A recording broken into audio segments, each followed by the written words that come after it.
Yep. Ready? Thank you. Okay. Trustee Kadir? Not here yet.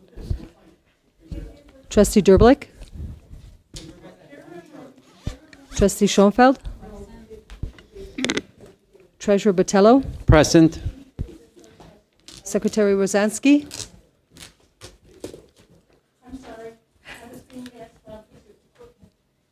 Okay, present. And Vice President Trunco? Here. President Keene? Here. And we can stand for the Pledge of Allegiance. You all right?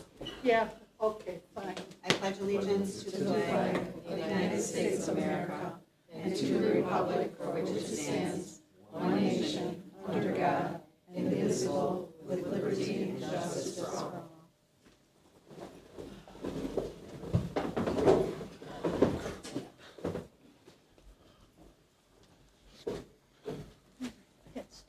This is your, yeah.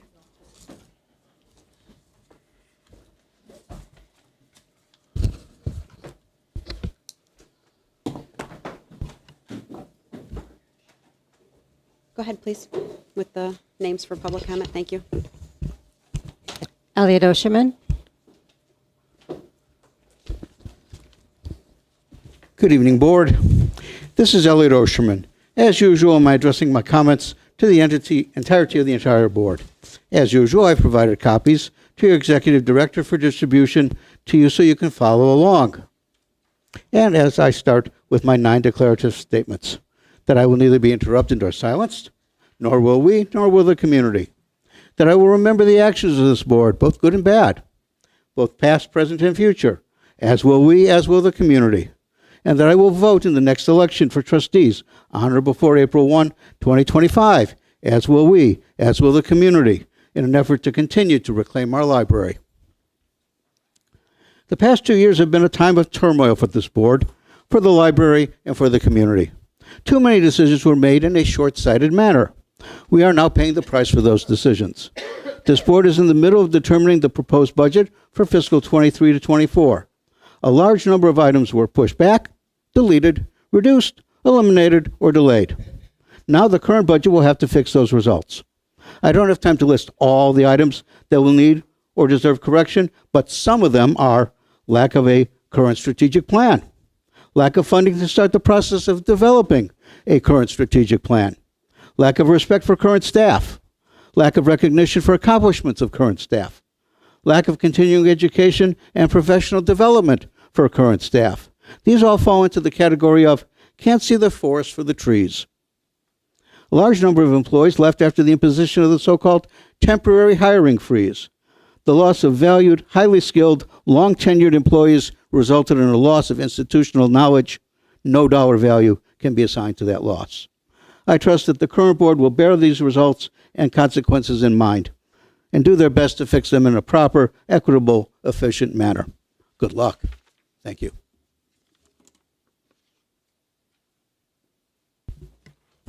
David Sutherland.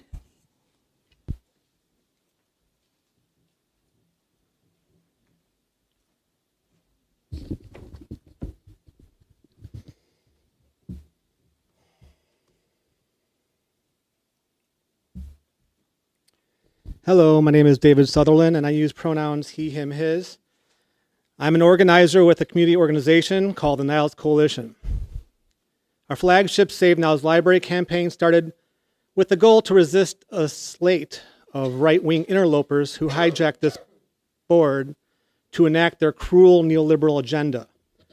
For 2 years, we proudly fought alongside the workers in this struggle as trustees Derblick, Schoenfeld, and McCullough slowly strangled this library through their direct malfeasance, incompetence, and intentional obstruction. The goal of these trustees was to undermine and attack the very heart and soul of this library, the workers. But it was the workers who resisted, endured, and toiled to get us here where we are today. No election will solve one bad man, McCullough, or even his 2 remaining accomplices who sit on this board with you today. The 2 rotten trustees are too many. Trustees Derblick and Schoenfeld need to resign their positions immediately. For the rest of the board, please recognize the struggle these workers went through and steel yourselves to build back and up. Incremental changes are not acceptable when we are still operating in a state of emergency. This library staff union needs a contract. This library needs its overnight cleaning crew back, more staffing, a new roof, and a supportive director just to start. Spending is lagging way behind inflation. The last board spent very little time gutting this library in the summer of 2021. Don't assume this date to be the new benchmark. We need swift and immediate efforts to rebuild and future-proof this from happening again. In last month's meeting, we were dismayed and alarmed to see a continuation of the old board's stifling culture of oppression, public comment censorship, staff degradation, micromanagement, and 5-hour-long meetings are unacceptable. Inexcusable.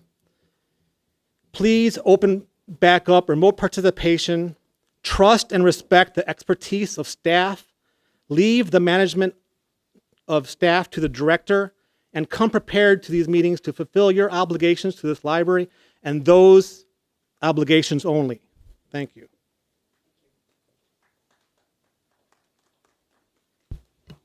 Renee Sutherland.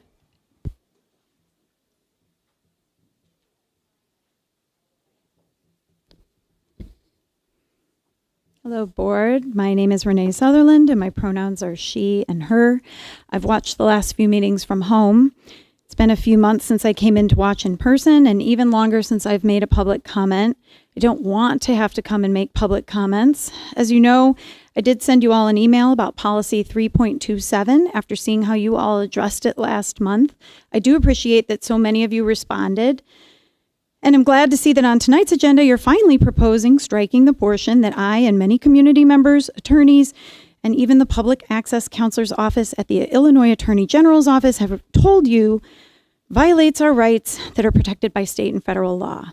More urgent than fixing policy 3.27 is making sure that the workers at this library have a contract. After 17 months of negotiations, they are still working and serving this community without a contract. And they and the people of this community have said again and again that the administration and board of this library needs to get this done. It's July. You're finally talking about the library's budget. After 2 years of austerity budgets designed to undermine the functioning of this library, don't be confused and think that that was normal. That was not what the people of this library district wanted, and it's not sustainable. The staff who have held on deserve more normal conditions restored. Overnight cleaning should be reinstated so staff aren't made to just barely be able to get the minimum done during open hours. So materials that haven't been dusted in far too long can be addressed. But seeing another budget process with still no contract, the union formed, 2 years ago? Don't make this library famous for how long you can delay a union contract. And don't make us lose any more staff over this. Back to policy 3.27, I will say that I appreciate that the 30-minute total limit was removed, and I think that a 3-minute per commenter limit is fine, but this board should not entertain Mr. Trunko's desire to make some or all public commenters wait until the end of meetings to address this board. Not only should you not make it harder for people to participate, you should make it easier. There's no reason not to reinstate the ability to submit a public comment in advance to be read into the public meetings, just like this library used to allow before the summer of 2021, and just like many other boards like Skokie Public Library and High School District 219 do today. It's an accessibility issue. And continuing to refuse to make public participation more accessible discriminates against people experiencing illness, disability, financial constraints, people who have different work schedules, or family obligations. Thank you. That's all who have registered for public comments. Is there anyone else that would like to give public comment that did not sign up? President Keene, I'd like to address something. Is that okay? I'd like to address policy 3.27 and how the conversation went last month.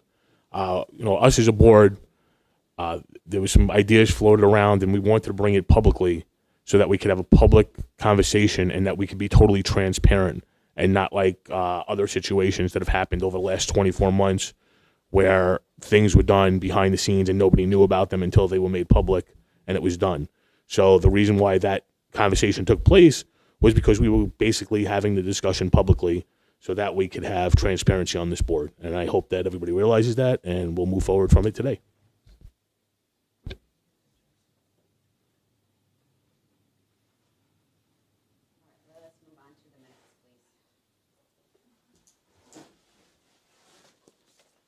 Didn't have my thing on, sorry. So we first have the May 30th. Is there a motion to pass the minutes for May 30th? Second. You guys got to turn on your microphones too. Oh, sorry. It's okay. So motion. I'm just looking for the page here. Okay. Any comments on the meeting minutes from May 30th?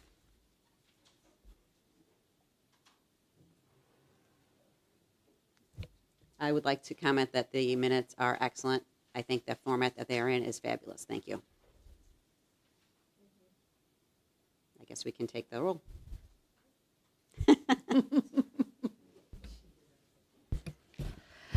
Trustee Kadir? I wasn't present at that meeting, so I'm going to abstain. Abstain. Okay. Trustee Derblick? Yes. Trustee Schoenfeld? Yes. Treasurer Botello? Yes. Secretary Rosansky? Yes. Vice President Trunco? Yes. President Keene? Yes. Okay. 6 yeses, 1 abstain passes.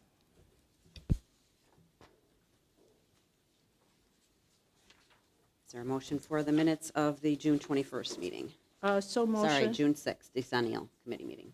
Second. Mine are out of order. June 6th? Yeah. They're still in progress. They're still in progress. Sorry. Okay, so we don't Yeah, have I those. was going to say I don't have a copy. That was good. Yep.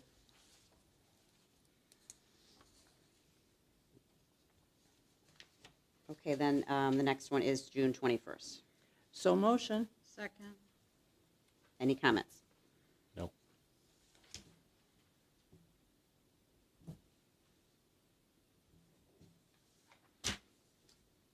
Okay, when you're ready, Margaret. Trustee Kadir? Yes. Trustee Derblick? Yes. Trustee Schoenfeld? Yes. Treasurer Botello? Yes. Secretary Rosansky? Yes. Vice President Trunco? Yes. And President Keene? Yes. Thank you. 7-0 passes. And last, for the minutes of July 10th, is there a motion? They're not here. They're not Oh, here. sorry. Yeah, Just they're looking not at there one thing either. and not You're the other. looking at the agenda and they're not here. Excellent, even faster. Payment of the bills. Anyone? I have questions. Okay, we need to make a motion first. I move to approve operating expenses of $247,394.25. Payment of operating expenses of $247,394.25. Payment of payroll expenses of $238,114.86 for a total monthly expense of $485,509.11. Second. Thank you. Trustee Schoenfeld, go ahead. I have questions in reference to page 6.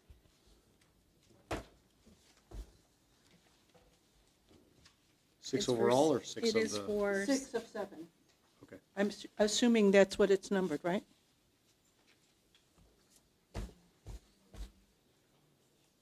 Yeah.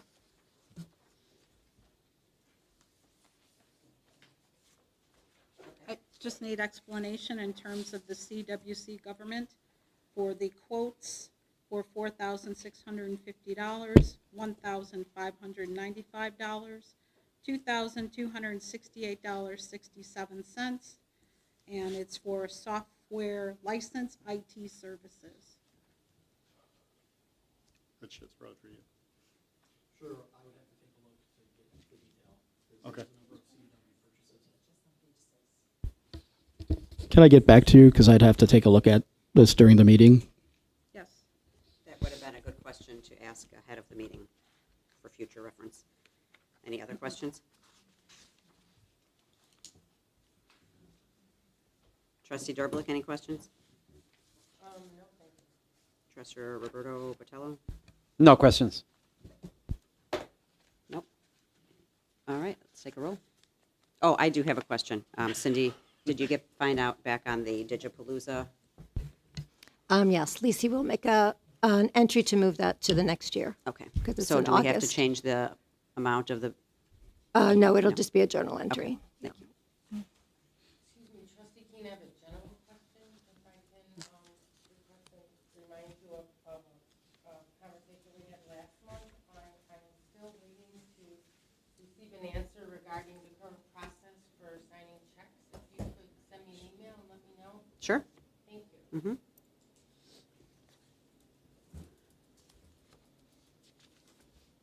Okay, Margaret. Trustee Kadir? Yes. Trustee Derblick? Yes. Trustee Schoenfeld? Yes. Treasurer Botello? Yes. Secretary Rosansky? Yes. Vice President Trunco? Yes.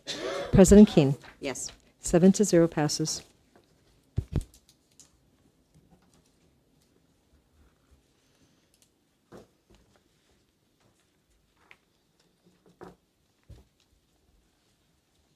Okay, we are on trustee reports.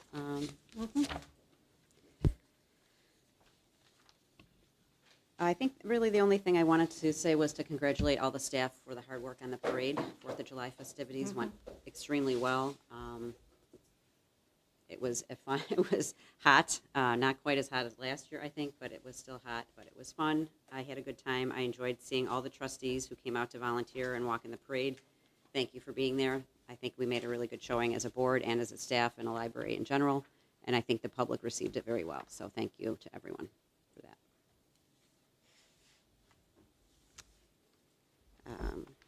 Vice President Trunco, you want to go next? No, I'm good. Thank you. Trustee Rosansky? Of course I do. When do I not have something to say for the trustee report?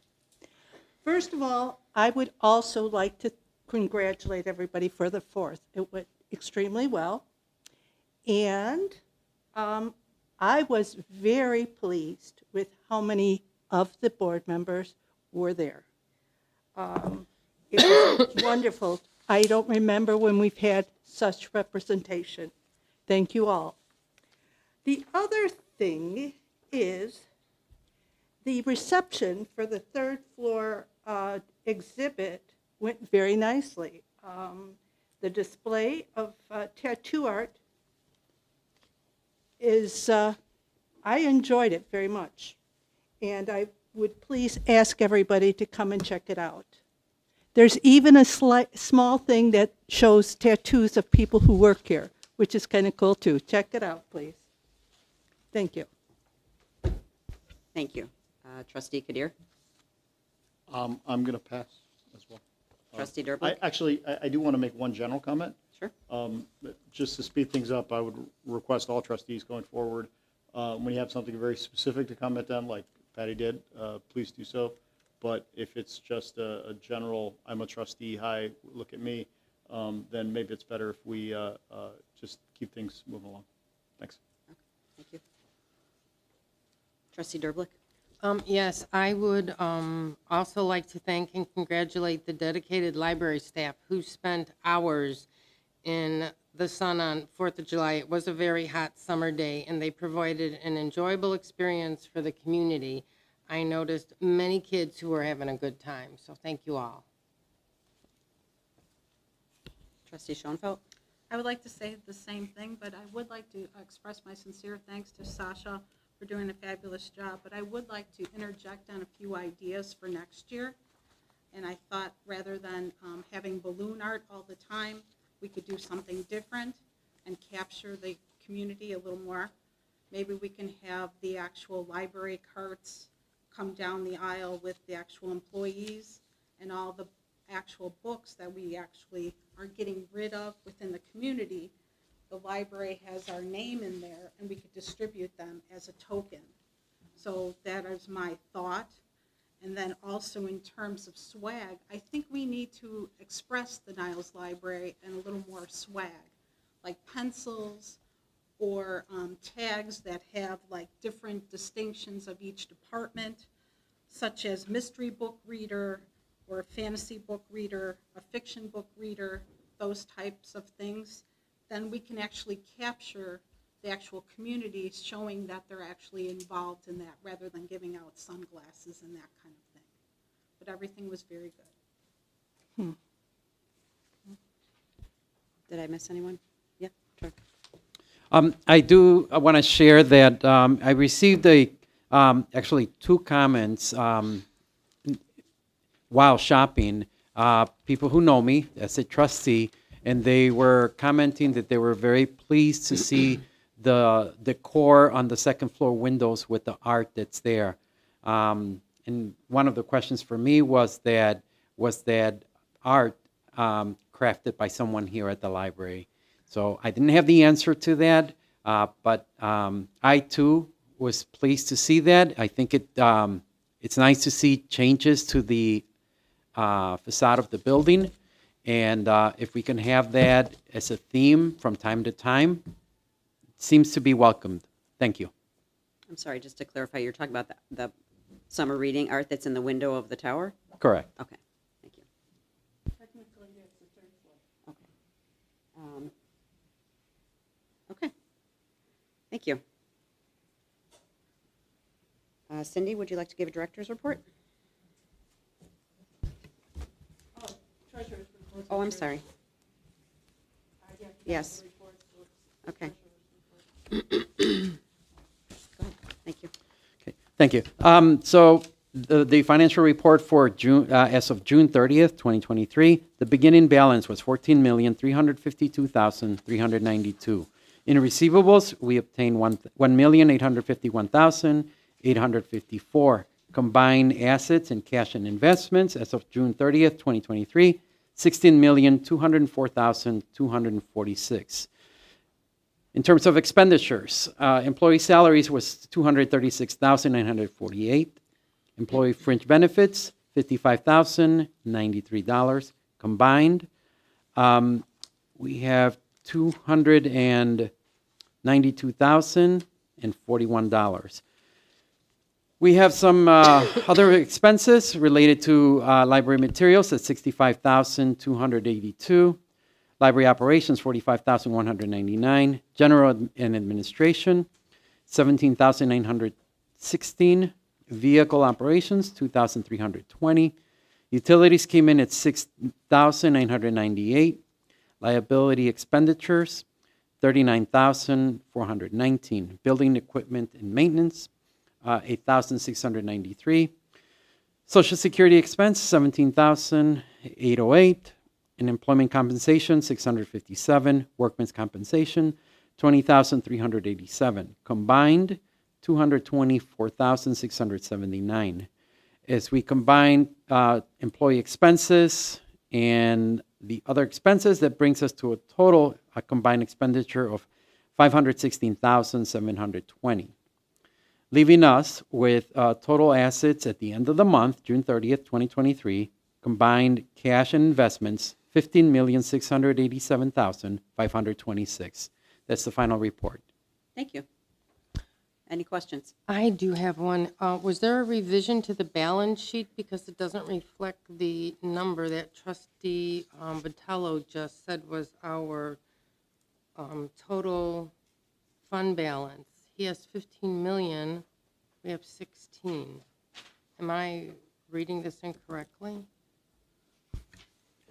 I'm going to ask, just for a quick second, Cindy, did I not read the right number? No, you read the number on your sheet. I think Carol and I had sent to all the trustees within the last hour an explanation from the accountant on the balance sheet and which numbers are updated when. Because, all of these numbers are not updated every month, and it's very confusing. So I think before I answer that question, I'd rather go back and look at Brian's email, where he talks about which of these numbers on the balance sheet are updated at the audit and which are changing monthly. So, I can't really answer that question at this time, but I will definitely get back to you. So am I to understand this correctly? The balance sheet doesn't necessarily reflect our funds as of the date on this balance sheet. Is that what he's alluding to? The balance, there are only parts of the balance sheet that change on a monthly basis. This is why it's always confusing, and we always have this conversation around budget time. So not all of the numbers on the balance sheet are updated every month. But So are they accurate? the balance sheet is accurate, yes. Okay, so then the question would be how Trustee Patello's number differs. Right, so Okay. we'll have to get back to you. All right, thank you. And I would be willing to join in the discussion if you can provide us a date so that we can go over the numbers together. Great, okay. Thank you. Any other questions? Okay, so now Cindy, would you like to give your report, please? Yes, I just have a couple of comments. I had sent over the weekend. I had sent 2 statistic sheets. Did everyone get that for the annual monthly in-person library visitors and then some program statistics? So I'll be happy to. Margaret can pass that out for me here. This one too. Hold it, I need one. Okay, thanks. Okay, so while she's passing those out, I did want to just mention some anniversaries that the staff are celebrating. So let's see, 5 years.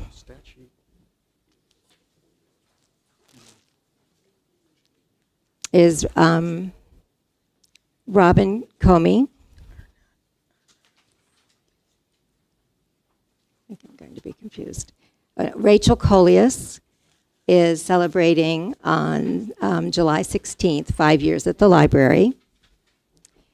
Leslie Marley in Youth Services. Rachel is a teen librarian. Leslie Marley is an assistant in Youth and Teen Services, and she will be celebrating 10 years, July 17th, which is today, and 15 years. Magda in Material Services celebrated 15 years, June 16th.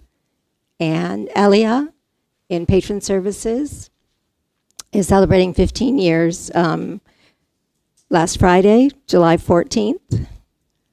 And Danette Jensen is celebrating 35 years, July 26th. So I wanted to thank all of the staff for their years of service and let you all know that. Thank you. 35 years is a long time. Trustee Keene, I just want to bring up something. We received things over the weekend, and we received things before we got here. That may be a violation of OMA, considering that we haven't made it public 48 hours prior. So we may not be able to review these documents. I don't know the answer to that. Okay, well, we can continue with what we had before that, I guess. I don't know. We have done so previously without a problem. I don't know that that makes it correct. So you don't have to look at the report. I'll Right. just tell you what's in it. Yeah. Okay. Right. Sounds good. If it's in the other one. So these are, in the program statistics, it's a comparison of the budget for the last 4 years and the budget, the amount of the budget that was spent. And then it shows the number of programs over 4 years have gone down. The number of programmers, of course, we've talked about that, as staff was reduced, the number of programmers also went down. So it just reflects that graphically that the number of programmers leads to less programs and less attendance at programs. So there's nothing new there. It's just a visual representation of it. And the same is for the in-person visitors compared to 4 years. The blue line is COVID. You can see it goes down to 0. And then the yellow line is our recovery to date. So those are the statistics. Thank you. And then we will move on, I guess.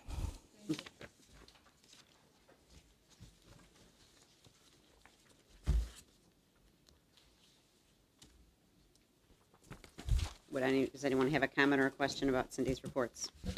Statistics, programs, I have a and question. highlights? I have a question for the programs for teens. It shows that we're down 46.9%. But reading the library overall highlights here, it looks like we have a lot going on. So I was wondering if there's a plan to try to get that number up more. Is there something that we're looking at doing to get that number up from negative 47%?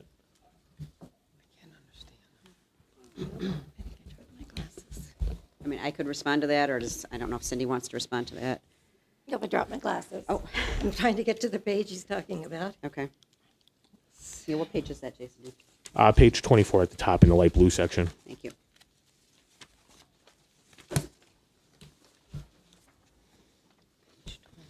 Okay, so teen programming. Yep. Change in attendance.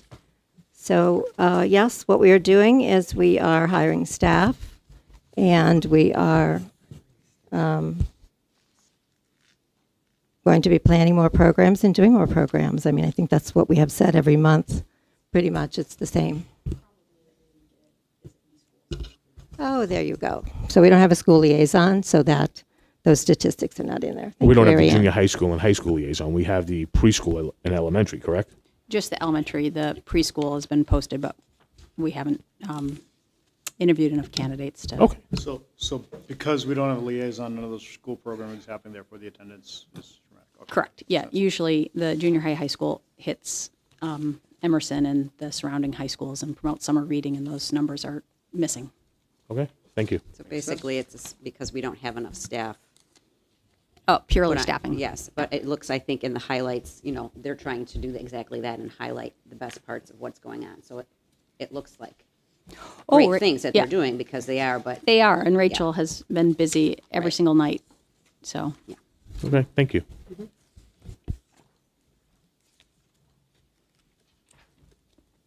Anyone else?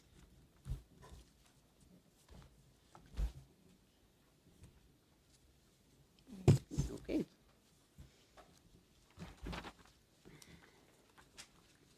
All right, then moving along, we are on to new business. Oh, did we pass library highlights? Well, with the director's report includes that, so we just went over I that. had a couple of questions.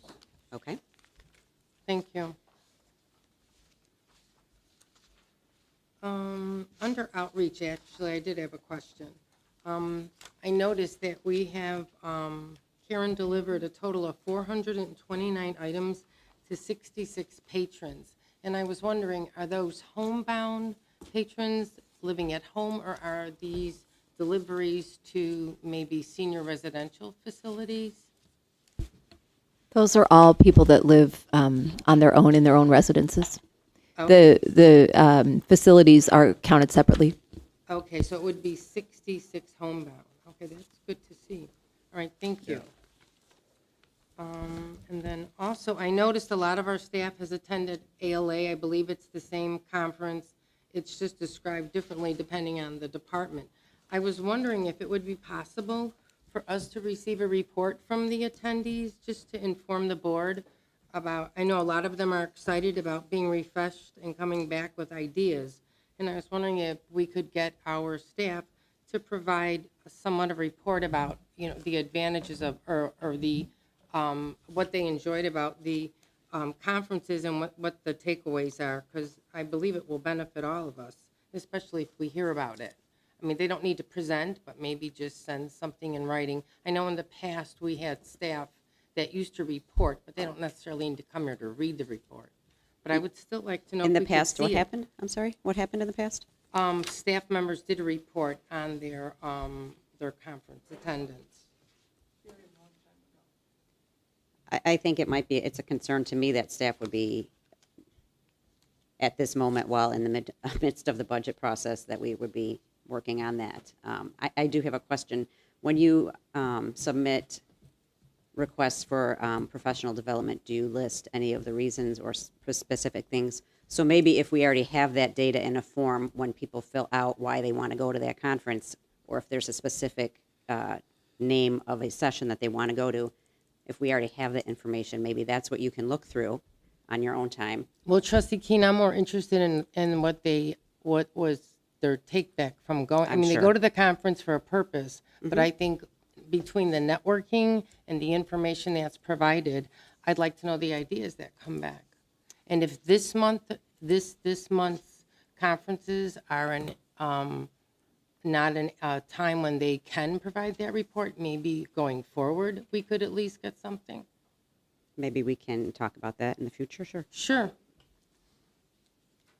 Okay, well, thank you. Now, moving on, I also was glad to see that in digital services, great idea, Stay and Make activity, at least for this month, has replaced Take and Make activities, which definitely allows our patrons and these youngsters to learn much more about the library because they're here. So I thought that was a great move on her part, and I believe that is, I think her name is Moskovitz. I can't think of her first name, so congratulations. She's right to here. her. Great idea. You're the only one I don't know up here, so nice to meet you. And then, okay, that's it. Thank you so much. Thank you. Trustee Keene, I'd like to make a motion to move 10A and 10B in front of new business, as the budget's going to take quite a bit of time. I think we could move to get the unfinished business finished in a timely manner. I second that motion. Okay, so can you restate the motion so we can, or you want? I'd like to make a motion to take unfinished business 10A and 10B ahead of new business number 9. Okay, thank you. Trustee Kadir did. Okay, cool, then I'll third it. Okay. When you're ready, Margaret.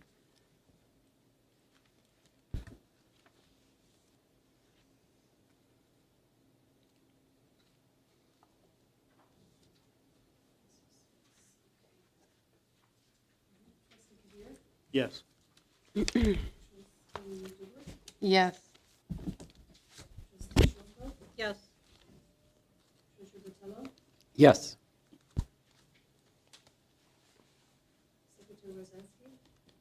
Yes, please. Yes. Yes.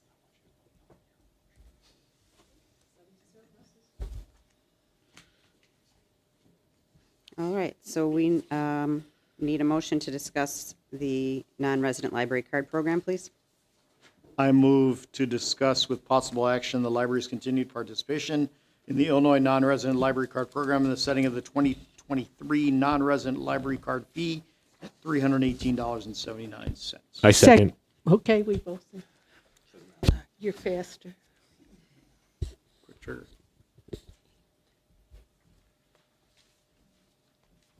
Is there any questions or discussion?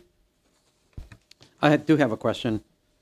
My question is simply, I was not able to understand how a homeless, someone that doesn't have a residence, how is that taken into account?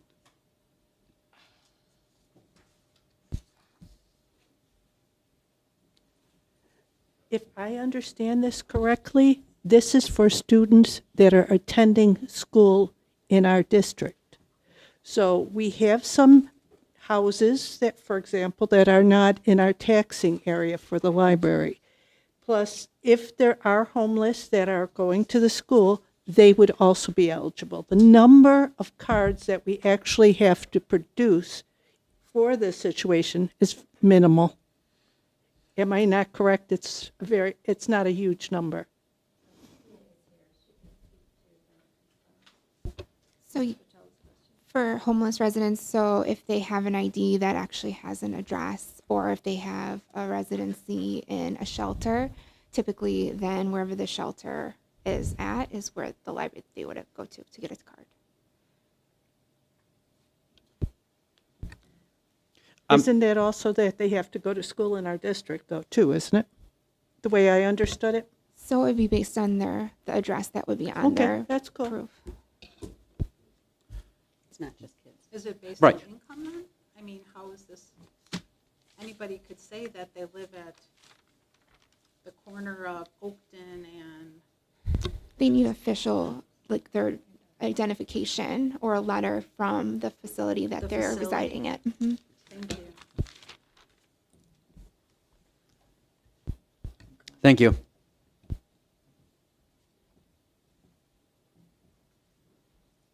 Okay, Margaret. Trustee Kadir? Yes. Trustee Derblick? Yes. Trustee Schoenfeld? Yes. Treasurer Botello?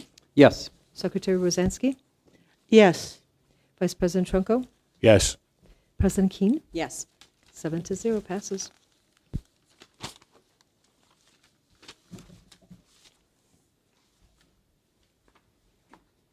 Motion?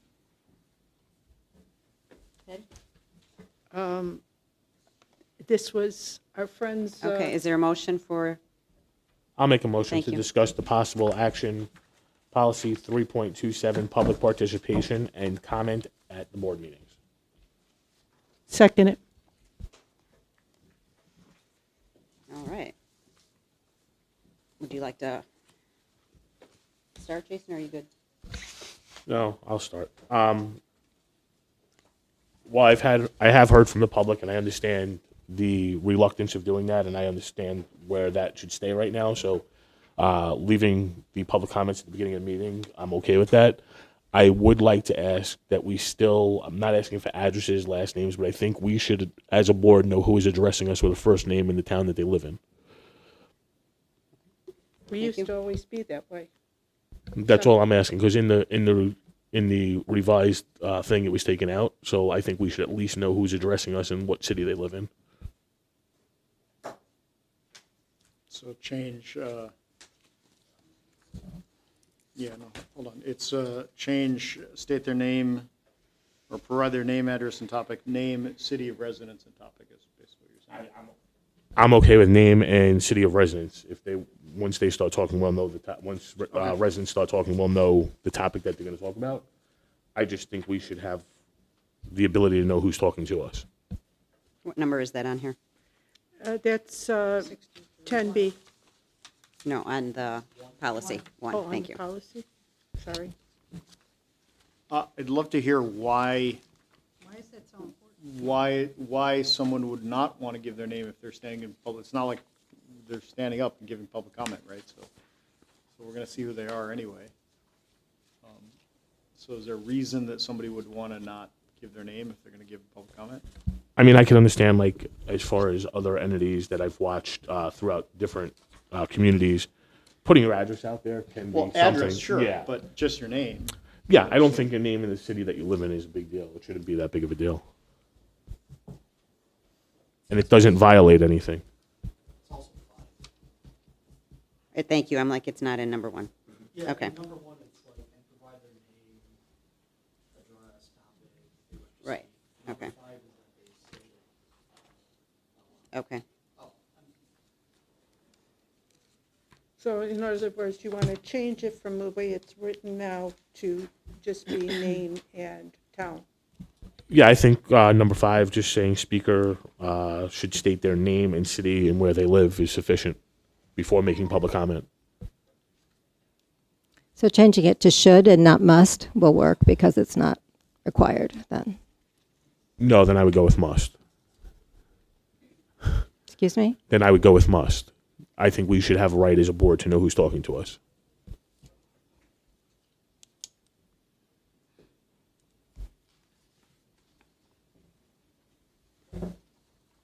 You said you need you have Name a and right town. to know? Is that what you said? You have a right to know? I think us as a board, we should know who's addressing us. Okay, just clarifying. Is there any, that's not a violation of anything, right? That we're asking for a name in town? It's not. I looked into it this afternoon. I think it is, actually. It is a violation? Yeah, OMA, you're not required. But it doesn't make it a violation. Well, it's not required, but you are requiring it. Okay, So so- that's subject to appeal. What if, just instead like of other saying, parts. we just, speakers are requested to give their name and town of residence before public comment? I'd like to know for a fact that that's a violation before we make a decision on that. maybe we reach out to the lawyer on that. Well, and also I'm not saying remember. it's a violation. I'm saying OMA, you cannot require. It's not a violation until the PAC says it's a violation, but it's not something you can require. Does not require and cannot require would be two different things. But I mean, I think this, my recommendation is that we go ahead and vote for this without the issue that Jason's bringing up, and then we can address that issue, meaning leave it as is and then address that issue subsequently rather than tabling the whole change. Well, I have another change, actually, so I don't need. Sure.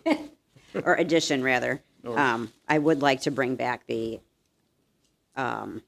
option to email comments to the director before the meeting. We should put a timetable on that, so we Yeah. shouldn't be like printing them 30 Absolutely. minutes before the meeting. Yes, So. Sure. it should be. I don't remember what it used to be, but that seemed to work pretty well.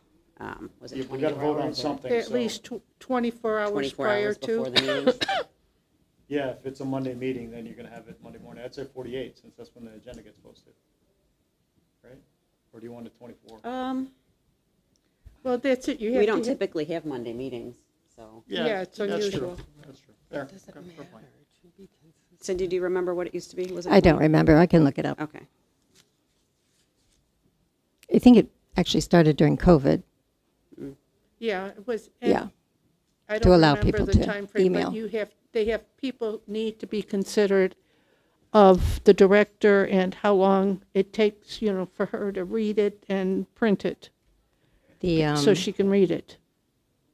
And I want to make sure that'll still adhere to the 3-minute time limit for the comment as well, correct? Sure, and then Yes. I guess they can just stop reading it after the 3 minutes if it doesn't fit. Thank you.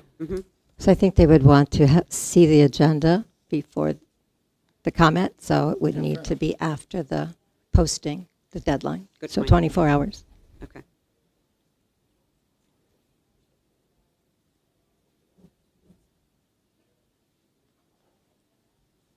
So, Trustee Kadir, are you proposing then that we vote on what we have? I'm proposing we vote on what we have with your addition, but without addressing Jason's issue right now, because we want to look that up. So, I asked that it's put back on the agenda for next month then, so we could revisit it. Yeah. works for me. I think what she requested for the emailing is important, though. So, yeah, if we vote on that part of it, I think it's a good idea. And then we can readdress it next month. Okay, so we need to have a motion, correct? We need to amend the motion. So I amend the motion to add what Becky said. Whatever that was. So let Becky do the amending, since she's the one who said it. So add item 12 to allow for emailed public comments 24 hours, up Here to I can 24 come up with hours. some language. Yes. Public comments may be emailed to the, who should they be emailed to? The director. To the director, yeah. To the director, no less than 24 hours before the start, before the official start time of the board meeting, and must adhere to the above rules, period. Such comments will be read into the record, period. Does that work for you, Becky? Sure, thank you. Is there a second? Second. Caught me off guard. Yeah.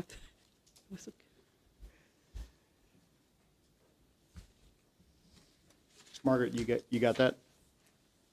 Yes, for the most part I did, and if I missed anything, I will play back the record. Okay. Okay. So we will vote on the amended motion. Or you can read it back to me now if that's easier. I missed the part of it, but I will catch it later. Okay, Just no adhere problem. to- yes, that's what I just want to make sure I got it all right.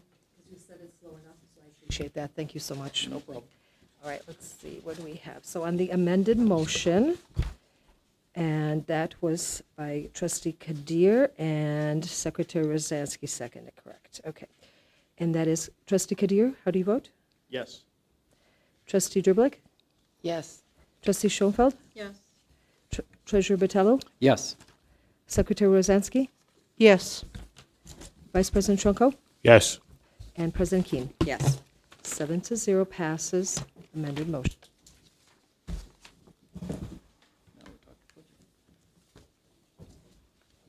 All right.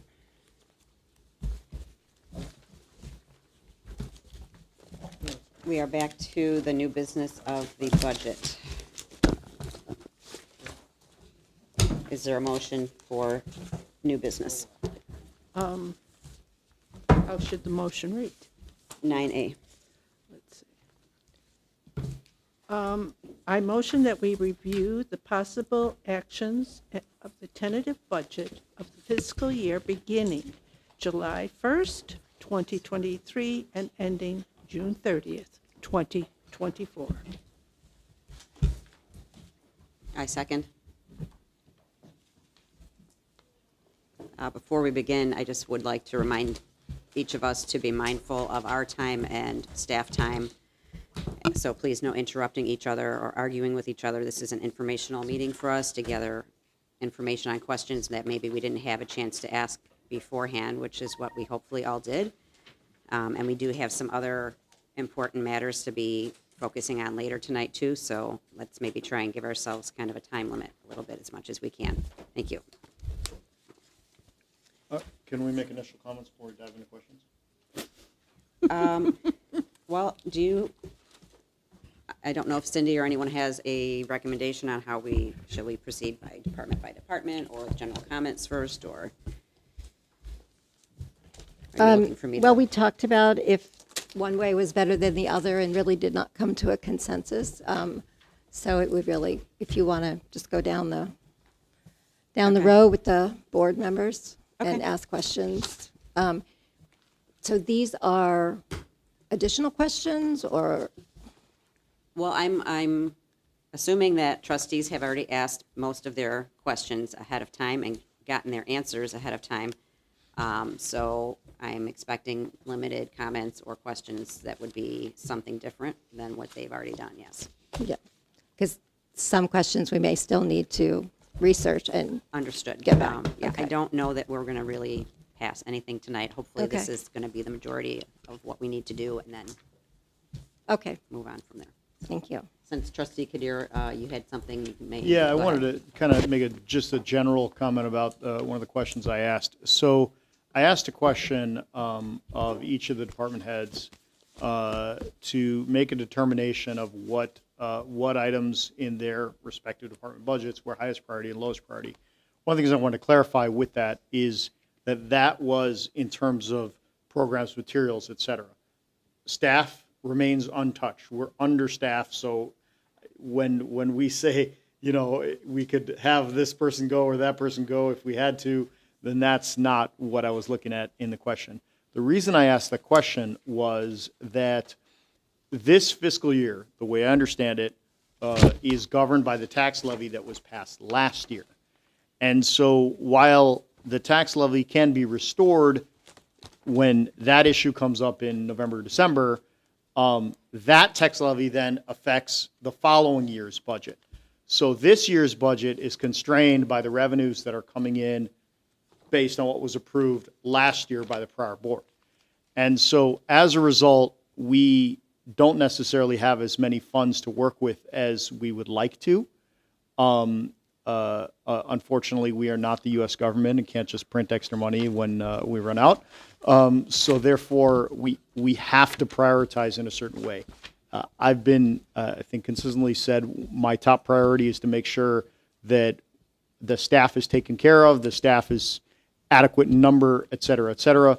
So therefore, my personal priority is not to touch, the budget that's for the staff, that is going to stay where it is. So everything else is where we have to, this is how much we want, and this is how much revenue we have to take this much off the top. And so that's why I asked each of the department heads, Ariane and Rich, got your responses, most appreciated. You guys are the experts, they're your departments, you know how they run. So if we had to cut something, what would we cut so that we can ultimately decide that, hey, look, we want this much, we only have this much to spend, so therefore we're going to have to take some off the top, and here's what we're going to have to take off based on what your own recommendations are, as opposed to our analyses of figures or of items that you guys know best. So that was the basis of my request, and I wanted to explain where I was coming from. The number that I suggested in my email looks like I was a little off. Our total revenues for this coming year, $7,124,764. So in order to balance our budget and not dip into our reserves or operating reserves, then that's the number we have to meet. If we dip into the operating reserves, then obviously we have to have a way to replenish that as well. So those are just the general thoughts that from my perspective, I wanted to have guide the discussion. Thank you. Can I ask a question just for clarification regarding your request? So are we expecting to get additional information from the supervisors regarding that priority budget process or no? So today, I sent, this afternoon, I sent Sasha's response and Athena's response. So you don't know? I didn't see those. Okay. So I apologize for that. I have not No, had I a have chance to review copies those here. today. Yeah, I saw Athena's, I thought, over the weekend. Is there a second one? Yeah, but we can. No, you saw Ariane's. Oh, that's right. It wasn't Athena. It was Ariane. Sorry. I'm looking at her and calling her Athena. Sorry. All right. If I could have copies of those as well, because I didn't get a chance to take care of that. This is Athena's. Yeah, one of each. And then, let me see. Well, I have general questions. Yeah, so then you have Ariane's. And She's the only one I have, actually.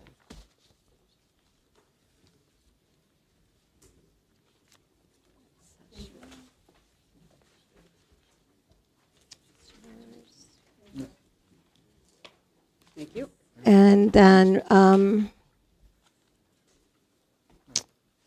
I have an update from Rich from 4:30 this afternoon, so that one you might not have gotten either.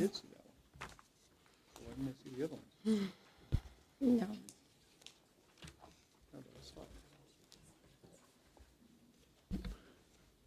President Keene, I have a question.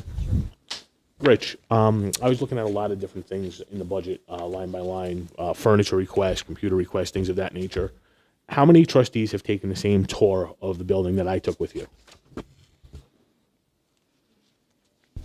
Since the new board was seated? Yes. Just you. Okay. So I also think, President Keene, that the board should take a full tour because there is a lot, and I believe, Rich, you could attest for this, there's a lot of furniture downstairs. I don't know if we could use anything. We have a lot of old CPUs. I don't know if we could get money for that to then extend to get some money for it. I'm asking Rich though, but we have like probably 30 or 40 CPUs there, and then we also talk about that there's limited space for kid space because I know they have two different areas where they have a lot of bins. If we emptied out that one area, would we be able to then turn around and use that area for kid space to have nice storage area for themselves? What area are you? Where the referring to? the old CPU towers are. Down in the south basement? Yes. So they already have a storage area there. Correct. Like I a know. long-term storage area that we put things down and then brings things up for them. Okay. I didn't. Okay, sorry. Yeah. But is it a specific question for Ariane, perhaps? No, I think that us as a board, without seeing what we actually have here in the library, the way I did with you for 2.5 hours, I think it's very hard for us to say, oh, we need this, we need that, when there's things that are down there like furniture and like other items that are down there and nobody's really seen those. So I'd like to ask that the board do that before we pass anything finally. I can tell you that the items that are down there, from what I saw in the budget requests, I don't think that there'd be material in terms of making any changes. A lot of those items are spares, extras, that we would not be able to build out in terms of shelving. There's old shelving there that's way too high, so it was taken down and we kept the verticals. But in terms of like extra shelves and stuff that was put in for the furniture budget, that's not there. We don't have any spare laptops that are new. The CPUs are old for parts. that we're maintaining, like the 8-year-old computers, and we'll be maintaining them for one more year because we've pushed that the next year. So I don't know that there's really that there's not a gold mine there or anything that would be material enough to make a dent into what we're talking about tonight. Okay, thank you. I do agree with you, though, that maybe Trustee Kadir and Botello, you could schedule those tours. And myself, actually, I haven't done anything in that in depth. I think it's always good for us to know what's going on or see.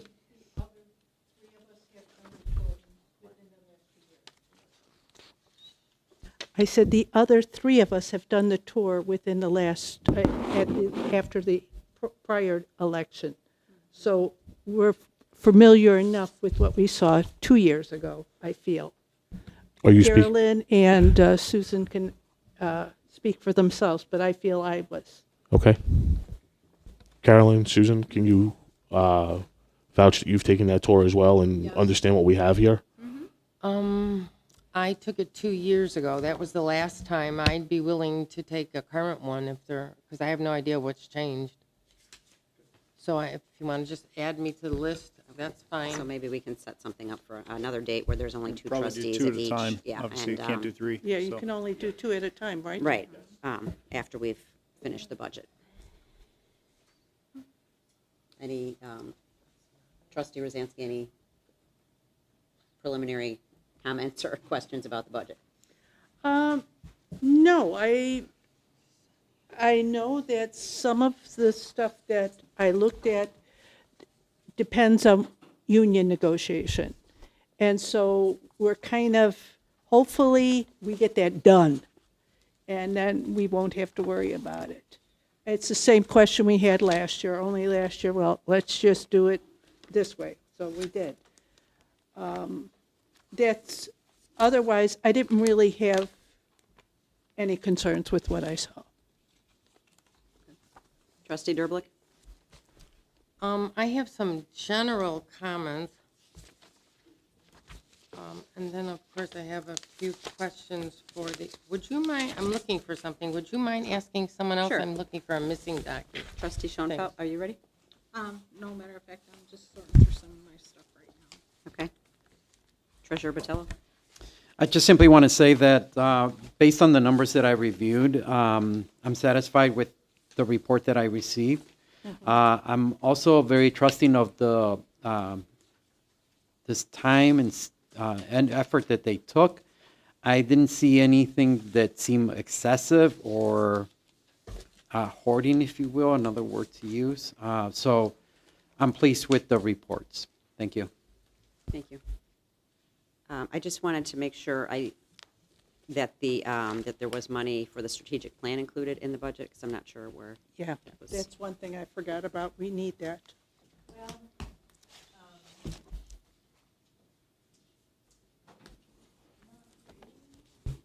I mean, there was something added for consultant for strategic plan. I think, matrix is part of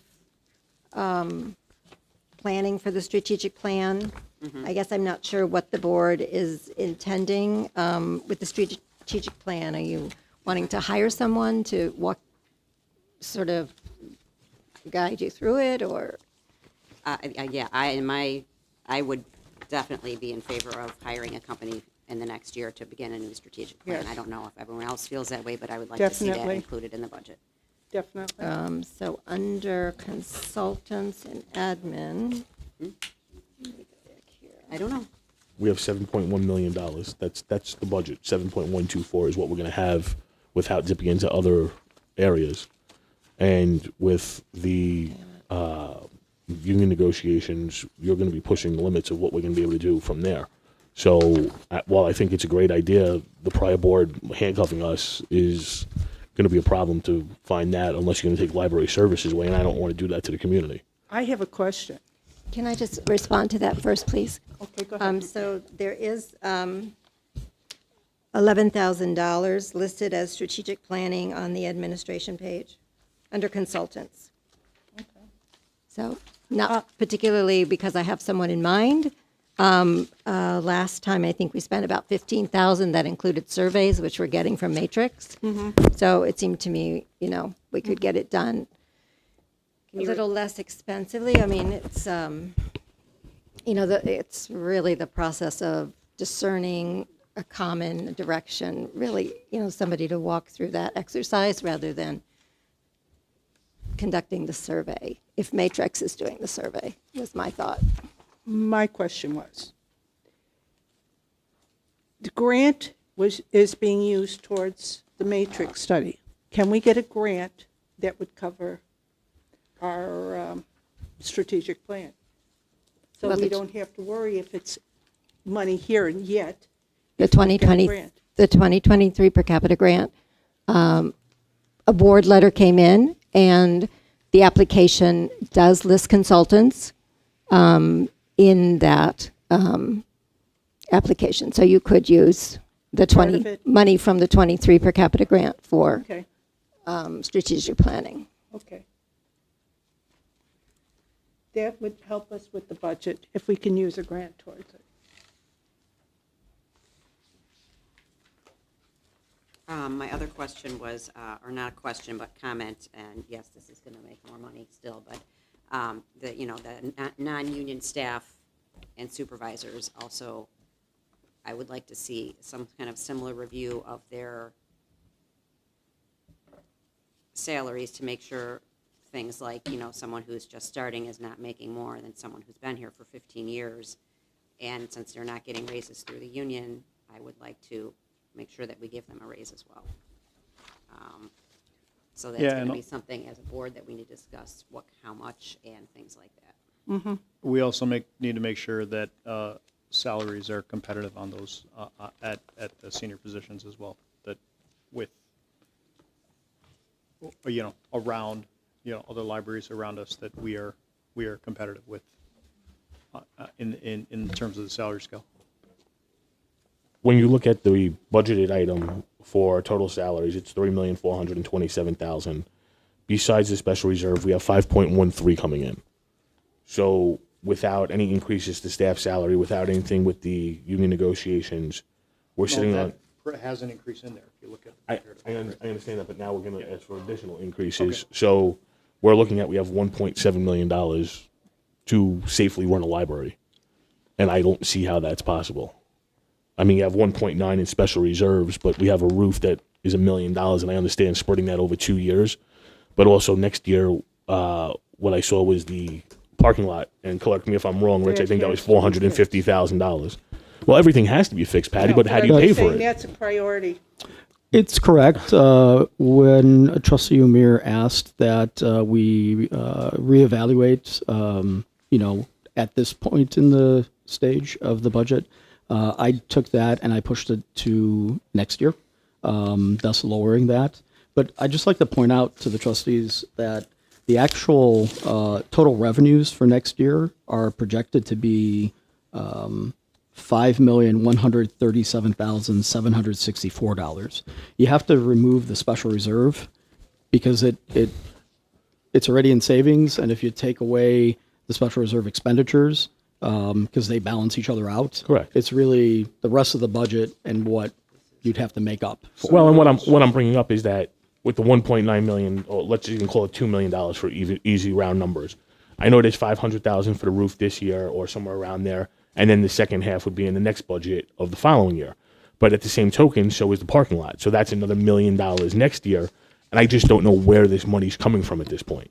So that's already saved, and it's coming from a savings account that has 3.5 million in it. That comes out of special reserves. Special reserves has 1.9 million. So that is special reserved building and equipment funds, which is a separate fund that can only be used for those projects. So where is the other on here? Yeah, I'm a little confused by that. Where's the other special reserve listed? So since the original budget included an expenditure of $1,987,000. Yep. The offset from savings is only $1,987,000 because we're not going to offset by 3.5 because there's no point of taking additional money from that account because I we're see not what you did. doing the Okay. expenditure.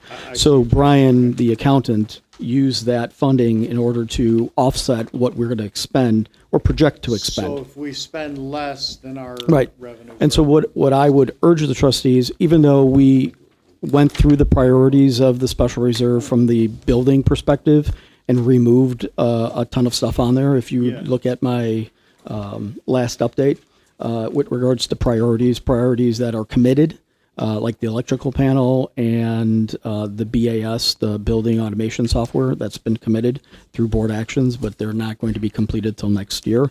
Lowered the total down. Let's see.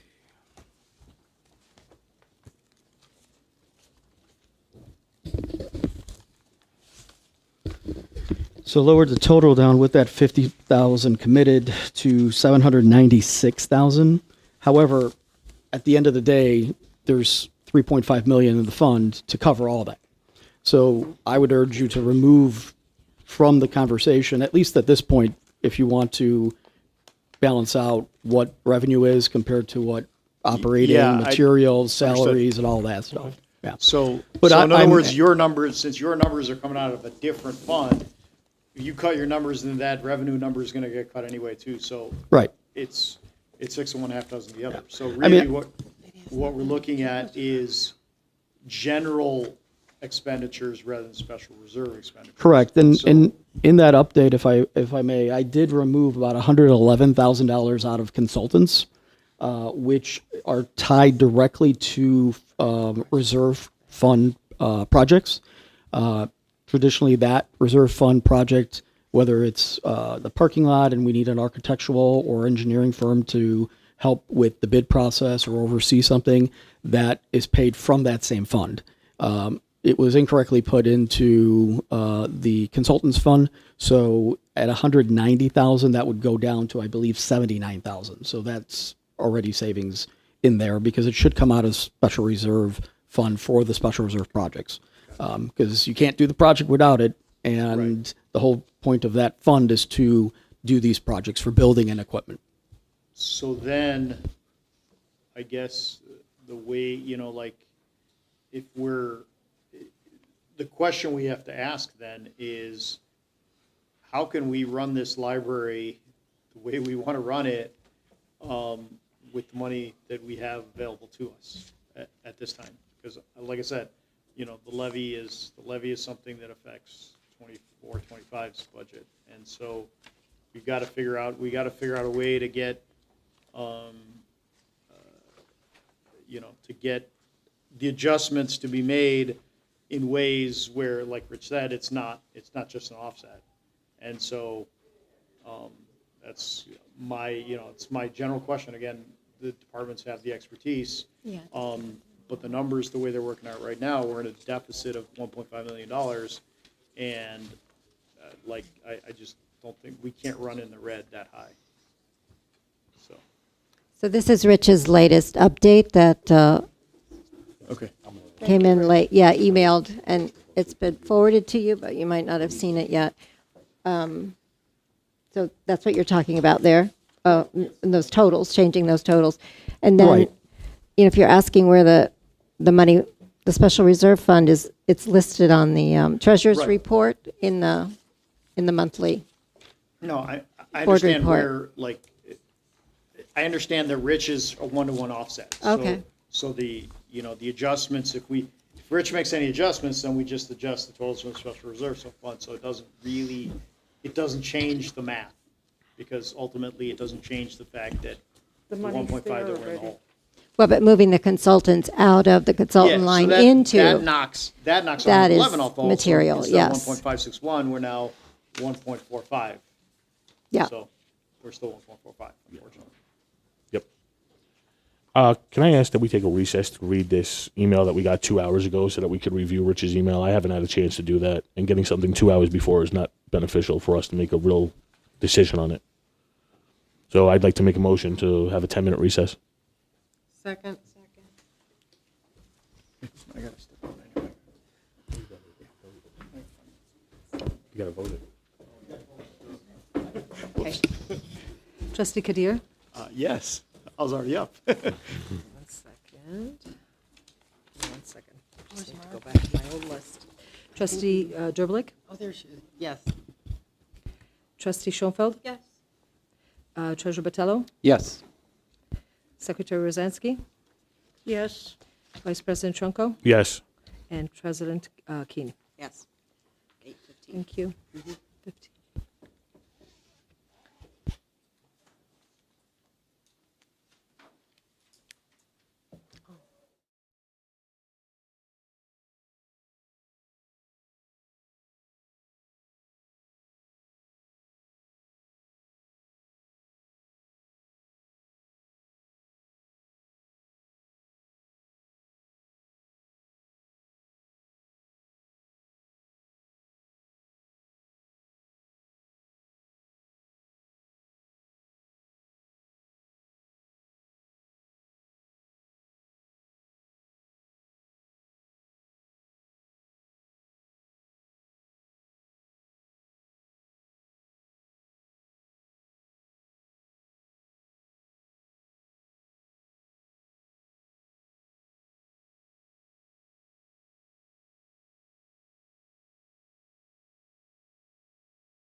Yes, thank you. Okay, there was a motion and a second to go ahead. Trustee Kadir. We're starting the meeting. Yes. Yes. Try to President let you Keene, know. you made the motion I to did, thank you. reconvene, and I Secretary seconded it. Rosansky seconded, yes. I can call the roll? Yep. Thank you. Trustee Kadir? I am not present. Thank you. Trustee Derblick? Trustee Schoenfeld? Present. Trustee Botello? Present. Trustee Rosansky? Here. And Trustee Trunko? He had to leave. He's having a very bad migraine today, not well. Oh. Okay, and Trustee Keene? Present. Or President Keene, yes. Thank you. Thank you. All right, so we took a recess to review some more additional materials that we've received in the last, actually this one from today. I feel like we've gotten quite a bit more material over the last couple of days that I have not personally been able to digest all of it myself yet. So what I think maybe we could do is make sure that the supervisors, because you are here and thank you for being here tonight, if we have anything specific for you, we can continue with that and then maybe regroup after that. And I also know that Mary Kay has to leave by 9 o'clock, so we should probably ask her if we have anything for adult services, we should start there. Mm-hmm. Yeah, so I'm sorry to have this in a private conversation, but I'll try to have it in a public conversation now as well. My question for Mary was, basically, we've been sort of handed a certain number that we have. And the idea of handing us that number was the prior board's approach was that we have this $10 million sitting in the fund, and until we get down to the bare minimum that we need to keep, that we therefore want to spend that money. That's not this board's approach. But at the same time, we obviously want to keep everything that is essential to keep the library what it is. And so the reason I asked everybody to give me a ranking list is a number 5 was kind of meant to be, if I don't have this, it's okay. A number 1 was, this is really the core of what my department does. And 2, 3, 4 were various, stages in between. And so, what I really wanted to be able to do is go through and look at all the 5s and say, okay, if we cut every single 5, how much additional revenue does that, or how much expense does that remove? Okay, let's go to the 4s. And then have those conversations specifically with department heads and say, hey, look, you had this as a 4. If we took this out this year, what would that do to, and have those specific questions rather than going item by item. That was my goal. So I think I need to punt my specific questions until all that data is here. Trustee Rosansky, you have something to say? Yes. We have the department chairs here now. If we have questions we want in person, this is the time. Mary Kay is the first in priority because she has a time she has to leave by. I think we need to be considerate of the fact they are here to answer questions. So whatever questions we have at this point, and if there are further questions, we can email them at a later date for the answers. Thank you. Do you have any questions for Mary Kay? No, I thought I was okay, fine with Mary Kay's stuff. Thank you. Treasurer Botello? Simply want to say I support all the department's budgets as they stand. Thank you so much for your hard work in putting this together. That's all. So, Roberto, can I ask you a question? Go ahead. Does that mean you're in favor of keeping the budget as is at 8.5? Yes. Okay. Cool. Just want to clarify. Trustee Derblick for Mary Kay? Yes, just a couple things. I noticed each department is sending some of their staff to all of the, is it ALA conference, PLA conference, and the ILA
Wasn't this?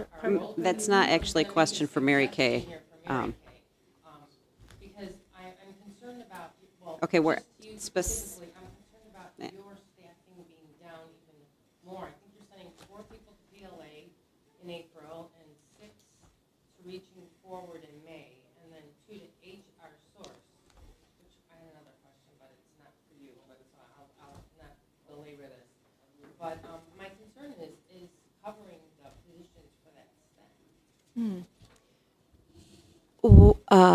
Well, first of all, not all the conferences are equal, right? So the major conferences are ALA and PLA, the ones that are the most relevant to what we do, at least in adult services. And so we were fortunate enough, thank you everyone again, for being able to send several people from my department to ALA this year. And PLA only happens every other year. So PLA is something that the senior librarians and myself it's been, for me, it's been 10 years since I've gone. And it really is the most relevant conference. So I think that one is a priority. Reaching Forward, which you mentioned, is something else that's through the, I believe it's through ILA, Illinois Library Association. And Reaching Forward is more geared for paraprofessional staff. It's a kind of a way to celebrate their work separately from what the professionals do, because they do so much unique types of tasks. And we think it's important to give those that are doing that kind of work a chance to have their moment in the sun and to get to learn and network at that conference. So that's the importance of that conference. I don't have it in front of me, I'm sorry, but I think that I also, I'm sending I have 2 new folks, 3 new folks, but two I'm sending to ILA. HR Sources, it used to be called the Management Association, and those are, that was sort of like I don't have any particular workshop in mind. That was more just for if something were to come up around human resources or around management or around onboarding or around any of the many things that organization does for professional development for librarians and others, that would be kind of earmarked to be something that we could take advantage of. So I don't have anything in particular there, but that would be something that myself and Mary Ellen would benefit from.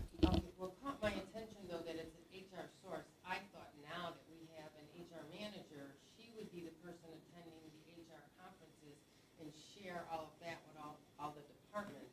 Mm-hmm. That would assure us that there's continuity and the direction everyone receives would be from her.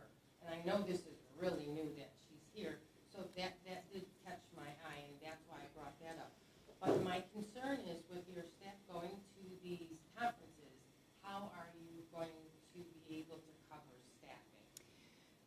Well, the same way that we always cover when there are multiple vacations and leave, which we've had quite a few instances of over the past two and a half years. Yeah, a lot. So, for example, next week I'm training somebody new in outreach, and my outreach person is going to be out for several weeks. So I'm going to be doing the training along with one of my new people who has gotten trained in the past 4 weeks from the person who's going to be on leave. So we're always shuffling, we're always improvising, and we're always making the most of what we have. We pull together. That's who we are. We're a team. We will be okay.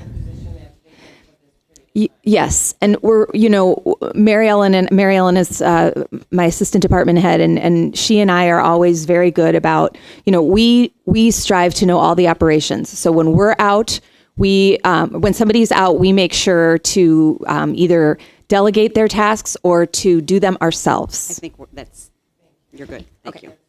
Mary Kay? And then I had another sorry. question for Mary Kay. I guess I'll just make this statement. I noticed that you're interested in furniture and fixtures. It's $10,239. My concern is, and so are all the other departments, my concern is that before we purchase fixtures or furniture, that we should postpone it until the completion of the matrix study. And I'm not sure, but did David Vinyamori come already and provide us with an audit about library space? No, we decided not to do that. And then you were very upset that he was on the phone that night. So we're not doing that. So the only study that's being done as far as staffing and the location would be matrix. So I just wanted to make sure that before we purchased anything, that we got input from whomever's going to be here and provide studies so that we follow their I don't think the matrix study is a space study. Well, it's operational. It would be operational. Yeah, it'll have some impact. It's but staffing and operations. It's not really looking at the spaces, utilizing, merchandising, those kinds of things. He won't get into that kind of detail. But I have not actually spoken with him, had my session yet, so I know that you have and others have actually spoken to him. So. Okay, well, just my experience with Matrix is they actually came to the entire building and they Of course. commented about our 3 floors and what would be better and that sort of thing. So I was just mentioning that if we were going to have these studies, that perhaps the purchases should wait until after the information was received. So that's all I have, but thank you. I appreciate your help. You're welcome. Thank you. I'd like to kind of remind everyone, really, that some of the things like professional development are going to be determined in union negotiations. So Yeah. some of what's here, I mean, we We've don't really know. already done some discussion on it. We plan on doing more. Mary Kay, I don't know if I just missed it because I did apparently miss a couple of emails. Do you think you'll be are going to be able to have a chance to go through and sort of prioritize? Yes, I apologize. Yeah, no worries. I had a busy weekend. I'm sorry. No, last week, so. yeah, and I will for sure. I already got started with it, so Okay, I have cool. like a little chicken scratch on the. But I do think that I already have some ideas about some places we can cut. My thought was not to hold anyone to what they rank, but to rather to use it as a basis for discussion. So if you're open to it, once you're able to send that over, I can reach out and ask my questions about the specific items you identified. Okay, that would be great. Thank you. Cool. Awesome. Mary Kay, I have a question. In terms of youth print, what do you mean that it's $82,520? That would be a question for Ariane if it's youth. What page is it? It is on Oh, these don't really have page numbers. do page they? 2. Page 2 of adult? Actually, I'm sorry, youth. I apologize. Okay. It's in the wrong section. No problem. Do you want to look through your adult one before we move on? Yes, we have. Okay. Oh, can I just please ask? Yep. Don't. I have 15 more minutes. Okay.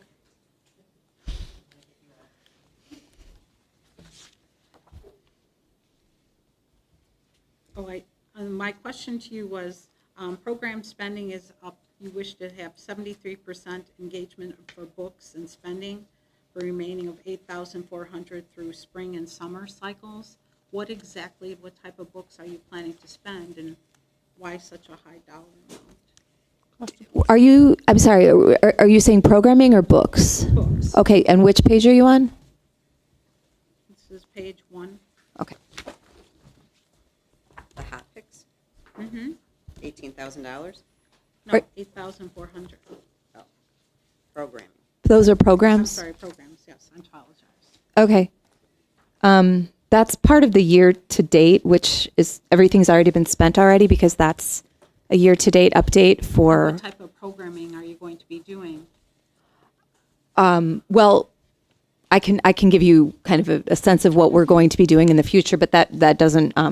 This particular line has to do with previous year money that's already been spent, because at the time that I wrote this was an update as to what still had to be spent down during the rest of the fiscal year. So I wrote this in like March. Okay. But if you have any questions about programs, I'm happy to answer any. Because my thought was, I have some ideas for classes. I thought maybe you can actually utilize these, like caregiving survival kits, like for the seniors, and reach out to the actual seniors at the Niles Family Fitness Center and utilize them to communicate with one another. And then management, acute crises for pain, for seniors, to get more involvement with seniors. So. Thank you. All right. I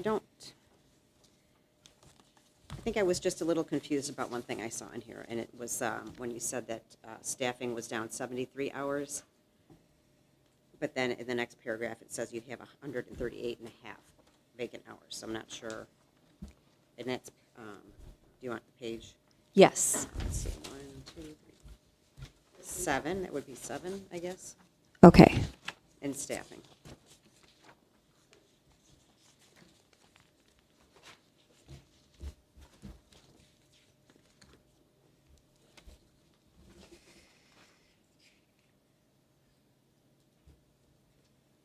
So it looks like the number that's in the department roster is 138.5. Okay.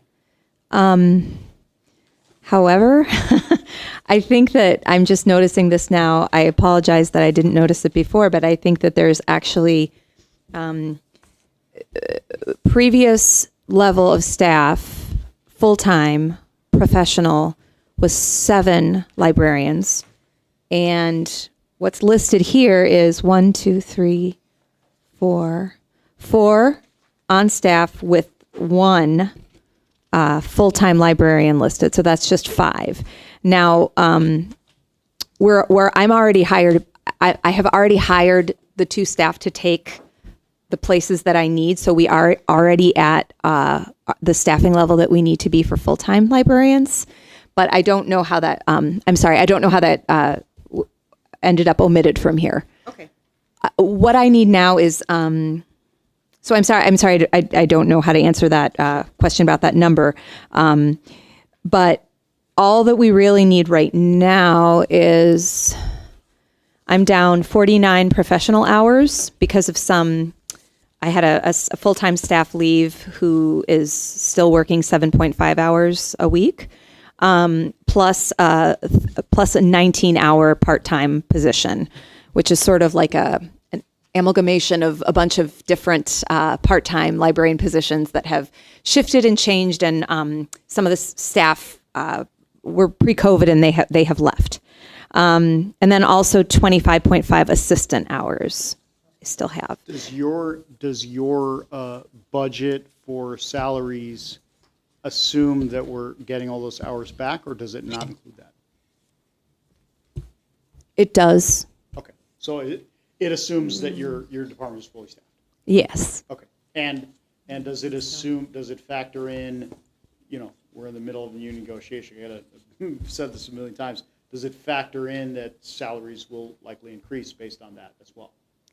Cindy and I have had conversations about that, so I'm not privy to much of the. Understood, but just to kind of yes, parking. Yeah, yes. We don't know what the final answer is going to be either, but is there some kind of fudge factor thrown in there to account for that?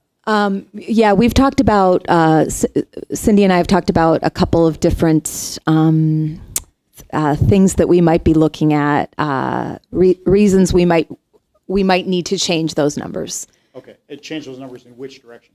I think in the upwards direction. Okay. I think, but I might not be the person to answer that question. Okay. Yeah. Sorry, I don't think I have enough information. Yeah, no worries.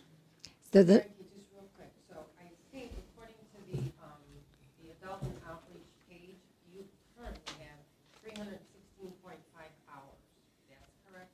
And what you're short is 3 items, the 3 hours that 3 sets of hours you mentioned were 82. So now you're at 316.5.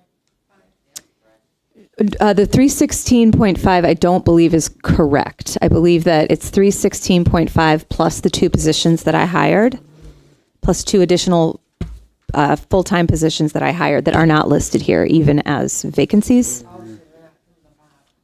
One is from the bottom, and then there's another one that's not listed on the bottom that ought to be. Could you, that's okay. So Yeah. Is the 19-hour the one that you just hired, or is it 37.5? I don't remember. No, I hired 2 37.5s within a couple weeks. Yeah. I'll just get it myself. All right, thank you so much for your question. You're welcome.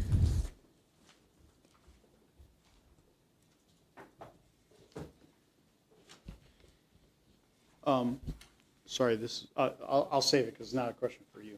Okay.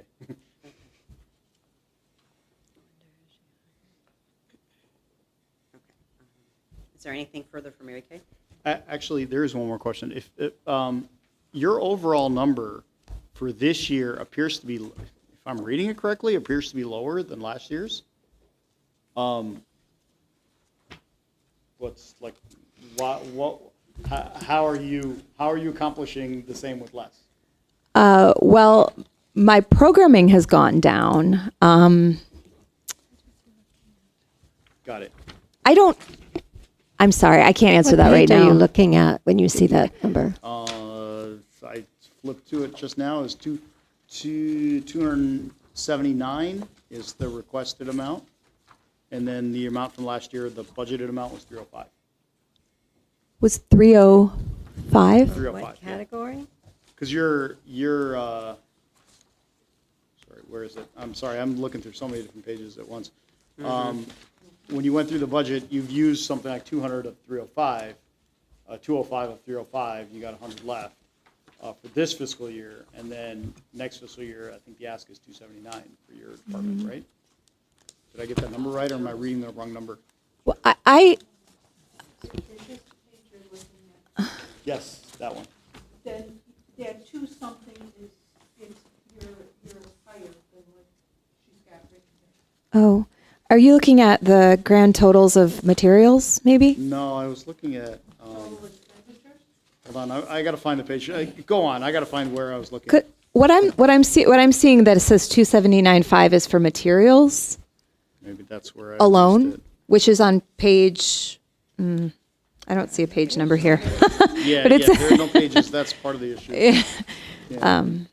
But my programming request went down by about 5,000, and it could go down again because we have an age options grant that can help.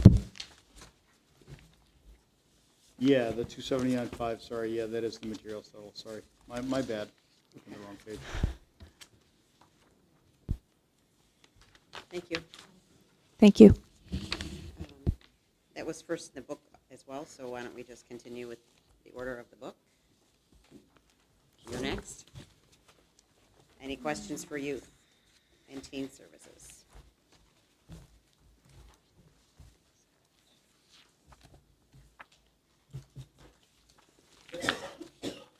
I guess I'll be very sort of generic and yet specific. So thank you for sending the email with that summary, where you identified items that, well, if I had to cut something, this is what I would cut. Again, leaving the staff aside, I should have clarified that in my question.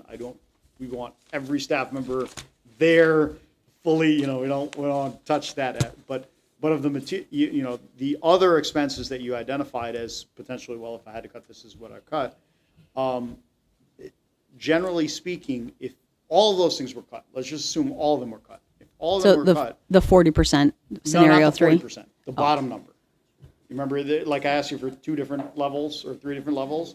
The 10%, Yeah, the the 25%, 10%. and the 40%. Yeah, so at the 10% level, if all that stuff was cut, would that negatively impact the way your services is run? And then answering the same question at 25 and the 40%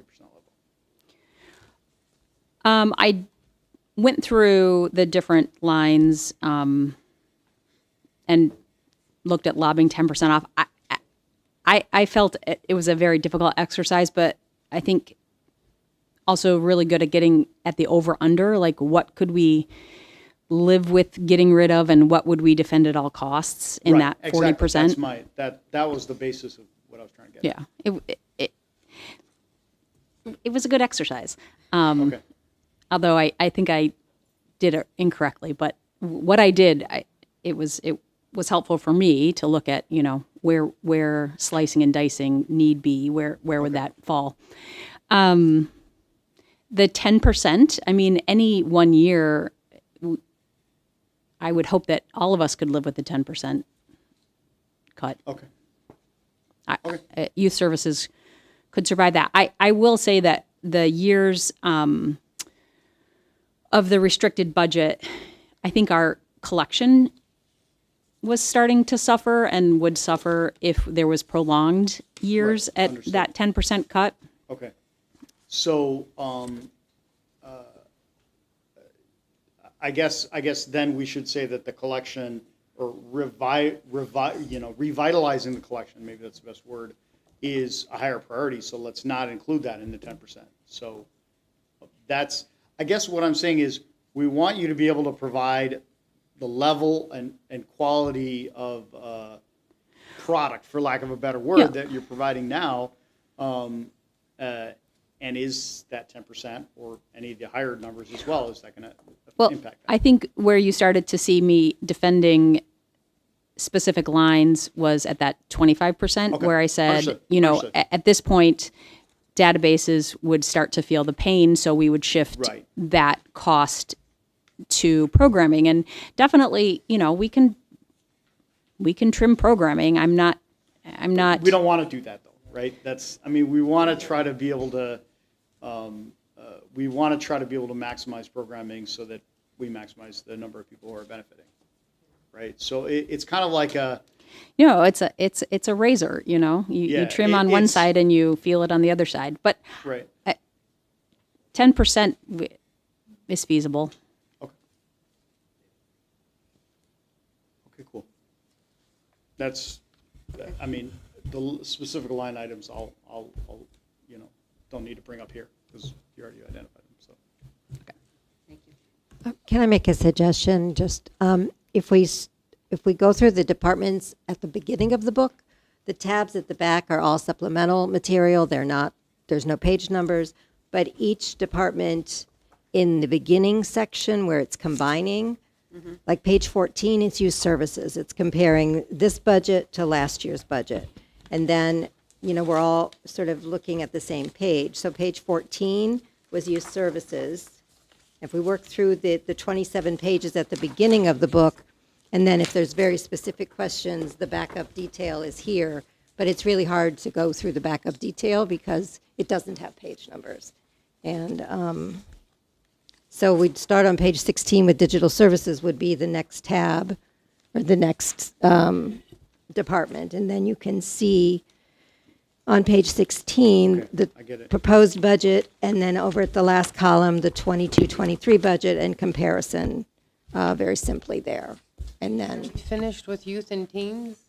no, I'm just Oh. asking everybody, if you want to go to youth and teen, then just go back to page 14 of the beginning Oh, I'm following section. the tabs in the binder. so Well, I'll do there's no that. page numbers there, and that's the supporting material for page 14, which is the summary.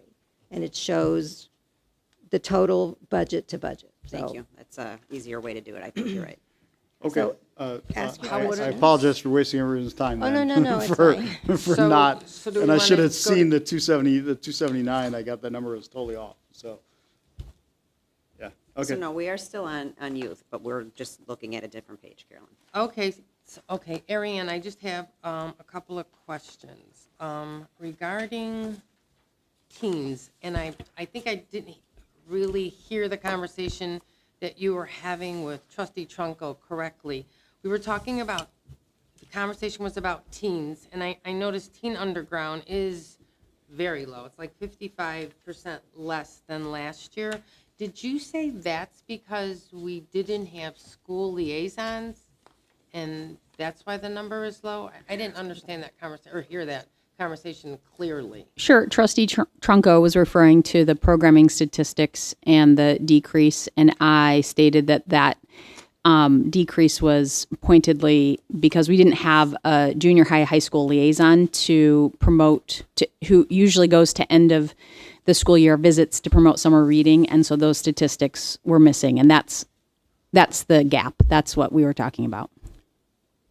So meaning because we didn't have a school liaison, those students are not coming to the library, and that's why our numbers are down? No, we're talking about, he was referring to the statistics for the Okay. month. All right, thank you, because I was going to make another suggestion, but okay, good, that's good to know. But then I had another question. It's about opportunity and resource space, which I think is an incredible idea. That's something new that you're going to be implementing, or is that something you're already doing? It's a desire to kind of tweak the space downstairs.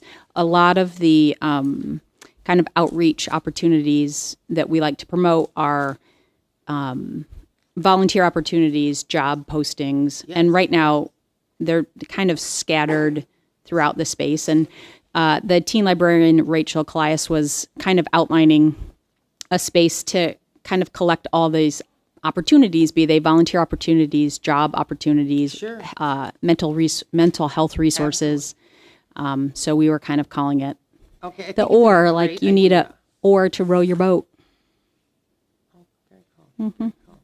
That this is really that's great. But I wanted to just mention that if this gets off the ground, I am sure there must be state grants for teens, especially once you throw in mental illness and just supporting them generally. Not only funding, but they may have a lot of valuable information that you could attain for our student or for our teens. And it could help this program really get off the ground. Mhm. So I just wanted Great. to mention that. And then, then of course, my same comment was about purchasing furnishings. I see you're getting shelving and what have you. But since that person from New York isn't coming here to provide his recommendations, there's no need to, I guess, hold off. But I'm wondering, I've been through some other libraries lately, just because I end up somewhere else. And I was wondering if we could find out from other libraries, like how, maybe even if we physically see how they utilize their space. Mount Prospect, which isn't that far, had some amazing shelving units that I've never seen. So I don't know. I'm just thinking if maybe Villamari or Vinjamori isn't showing up. I just thought maybe that could help you with ideas, unless you've already done that. But I just wanted to throw something out there since now he won't be here to provide that information. No, that's very helpful. And that's one of the kind of side benefits of the cohort groups that we all kind of tend to meet in. We all are loose members of different cohorts. So we have the teen group that meets and each library takes a turn hosting, or the programmers meet and take a turn hosting. Laconia has several kind of not fellowship, but cohort opportunities. So we have in the past done that, but COVID pumped the brakes on that. We're not meeting in person often, but we used to quite regularly visit other libraries and see their spaces and see what works. Okay, well, I'm only throwing that out there because now that he's not going to be here, it's not like you're going to have a blueprint. So. Can But I thank you. say, when we discussed that, I asked that we bring it up again in October, that we should get through the budget stuff prior to that, since we were going to put it on next year's grant. I didn't say we should eliminate it totally. I said, let's discuss it again in October. Okay, well then my comment stands. Do we want to just hold off on purchasing until We still Great, would let's have move received along. that. Let's move along. Right, well, I'm not saying not budget, I'm just making a statement, thank you. Thank you, Arian, for your input. Marion, I have a few questions in reference to the youth print. What do you mean for spending for $82,520? What type of books and what are you actually purchasing or have your mind set on? Sure. So we do have a collection development policy that the department, both youth and teen and adult services, follow. We use journals and are sure to cross-reference starred reviews and reviews from those different journals. Kate Levinson is our librarian who's kind of overseeing collection development for the department for youth services. Previously it was Sarah, and we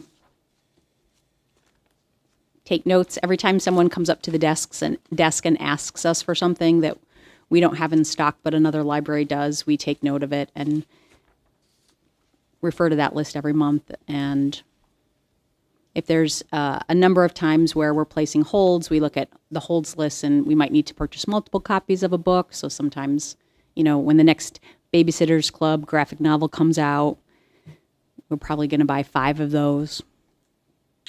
So. And then my other question is, you have an increase in homeschooling programs. Are you keeping track of that information? Yes, we do keep track in all of our attendance for programs in the monthly board report. We have a really wonderful community resource in one of our Niles card district holders, and she has thrown herself into scheduling a lot of great programming. Mikey Orzakowski, our program coordinator and assistant department head, works really closely with her and are bringing a lot of great opportunities to the homeschool community here at Niles. So it's nice to have big kids in the building during the school day, when normally it's just the little ones. Okay, thank you. Sure.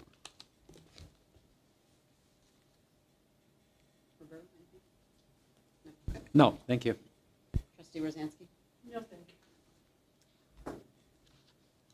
Good. Okay. Let me just see if I had anything.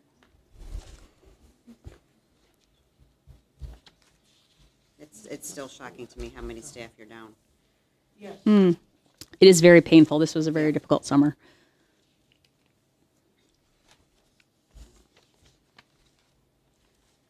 Knowing that, I know you can't push up your programming until your staff. So, actually, I do have one quick question, Ariane. So how does does your budget number assume that you're fully staffed the whole way through, or does it kind of have a ramp up? No, it's a fully loaded budget, Okay. which kind of is an example of how what we asked for last year wasn't completely spent because we had hoped to be back up to speed sooner. Understood. And Okay, so in other words, depending on how long those hires take to put in place, not necessarily all those expenses are actually going to be spent because some of those people will not be being paid until after they actually get hired, of course. 100%. Okay, just trying to understand where, we're at a max cap here. This is the most we're going to spend as Plus, opposed to. they're the ones who make the programming. It's Yeah, your right. actual staff. So therefore, once the staff is up, then the programming will be up. Yep. Yeah, I would say youth services is very heavy in hands-on staff produced programming. We do hire out programmers, but as we found out during the pandemic, the kids are tuning in to see our faces. They're showing up for us, and they do show up for magicians and animals. And if you bring a sloth, they will come. But An actual sloth? actual sloths. Big claws. Gotta tune in there, buddy. I don't have any questions. Thank you. Thank you. Carrie, I have a few questions, though. In terms of programming, could you actually implement, teens still need expertise and advice and support them through violence and prevention? Can we bring some of those actual courses for parents and students to be aware of, and computer downscreen time as well? So they can actually have allotted time for parents to only screen them, maybe 1 or 2 hours, or however that is given to each parent. I mean, we need more programming that's going to bring parents in as well as students. Yeah, and I think that's one of the things, that was one of the kind of specific items that I addressed in Trustee Kadir's exercise was teacher and parent programming is included in this budget. As a parent of 3 teens myself, it's real hard to get them off the screens. So I understand. They don't even have to be teens if it's hard to do them off the screen. Yeah, this is. So I think your answer is that you already have that built in. It's in here, yeah. Mm-hmm. Thank you.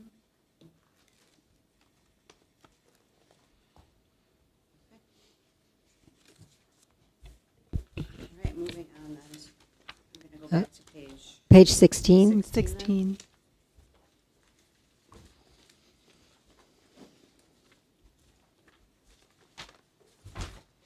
Digital services, Sarah.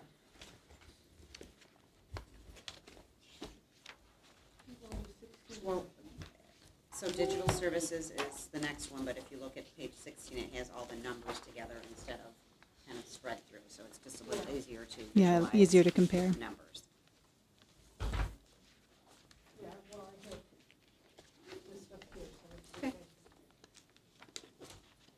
If anyone's ready to start, feel free. Otherwise, we can.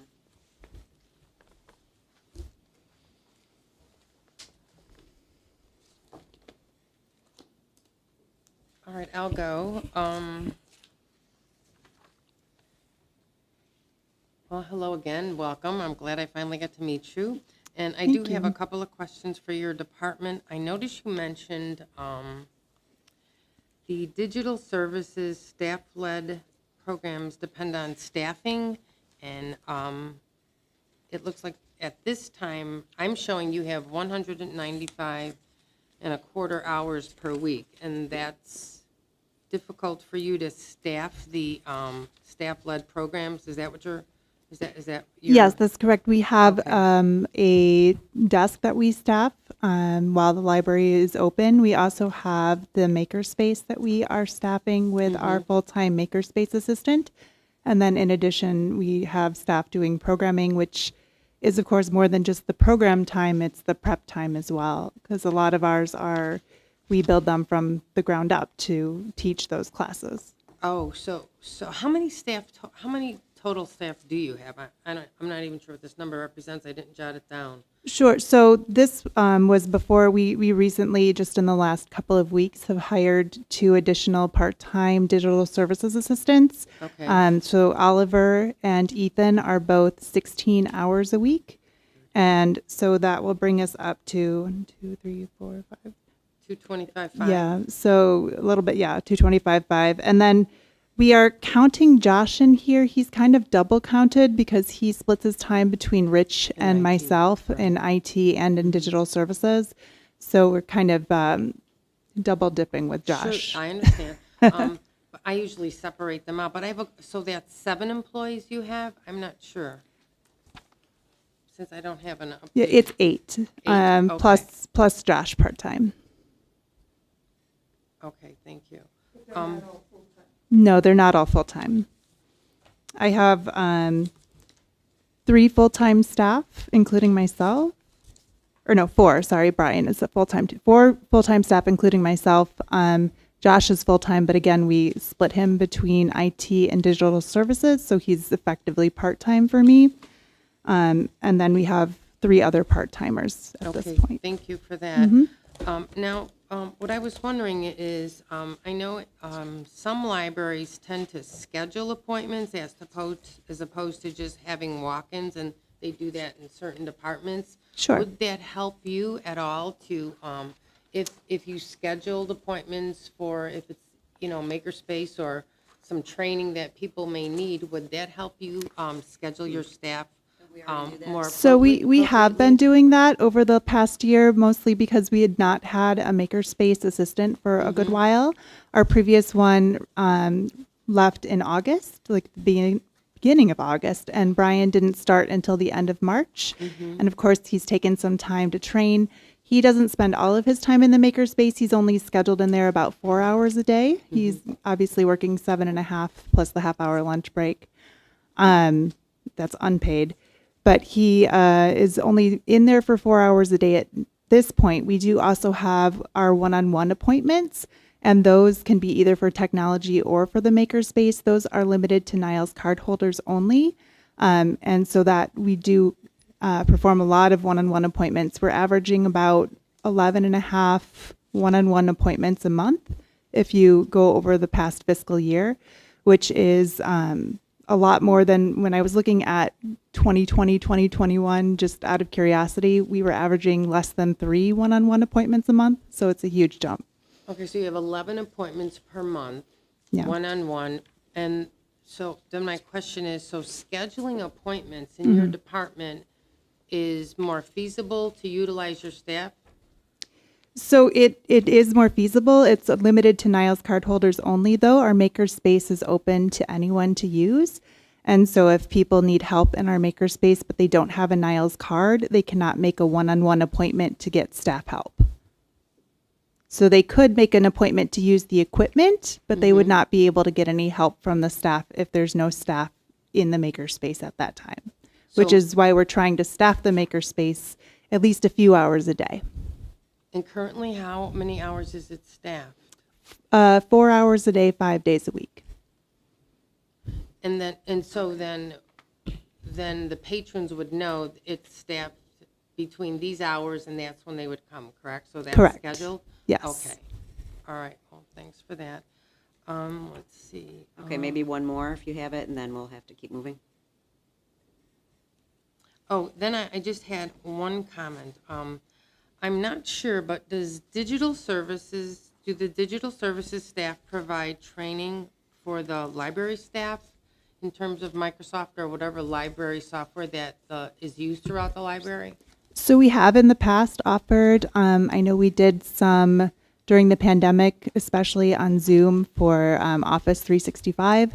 And that's certainly something we would like to start doing more of again. But when we did not have a lot of staff, that was something that we were not able to do. But that is something, especially our makerspace assistant would really like to start training any staff who are interested, because the more staff who know what we have in the makerspace, the more word of mouth they can promote it to their patrons. Right. Well, I was Yeah. concerned about the software that Absolutely. actually all the staff uses Yeah. to perform their job functions. Yes. I mean, I was hoping that that would be something we could Yeah. do regularly, because I've seen some staff who probably would be interested in Absolutely. some training that would probably help them with their tasks. Mhm. And then in addition, Okay. in the past couple of years, we've had such a drastic decline in patron Yeah. visits. Mhm. Did you not Okay, this is feel the last that question then for her, please. Absolutely. Thank you. Did you not feel that the drastic decline in attendance wasn't actually affecting your department that much? And you didn't see or feel that So- there's less people? So one thing that we have noticed is there are less computer uses, but a lot of people got their own devices over the course of the pandemic. What this has led to is a lot of people who do not know how to use their devices coming into the library and asking for our help, setting up their devices, having questions about things on their devices. And those questions tend to take a lot more of our time than just helping somebody log in and log out of a computer. Oh, sure. Another thing we do a lot of lately is wireless printing. Our wireless printing process is not seamless. It is multi-step, and so we have a lot of patrons who are confused and bring their devices to us, and we walk them through that process probably 10 or 15 times a day at least. So at least we can say, thanks Yeah. to technology, we still have a flow of patrons attending the library, even though the numbers are so low. Okay, Absolutely. thank you for Yep. that. Thank you. I can't even remember where we're at. Any other questions for Sarah? Comments?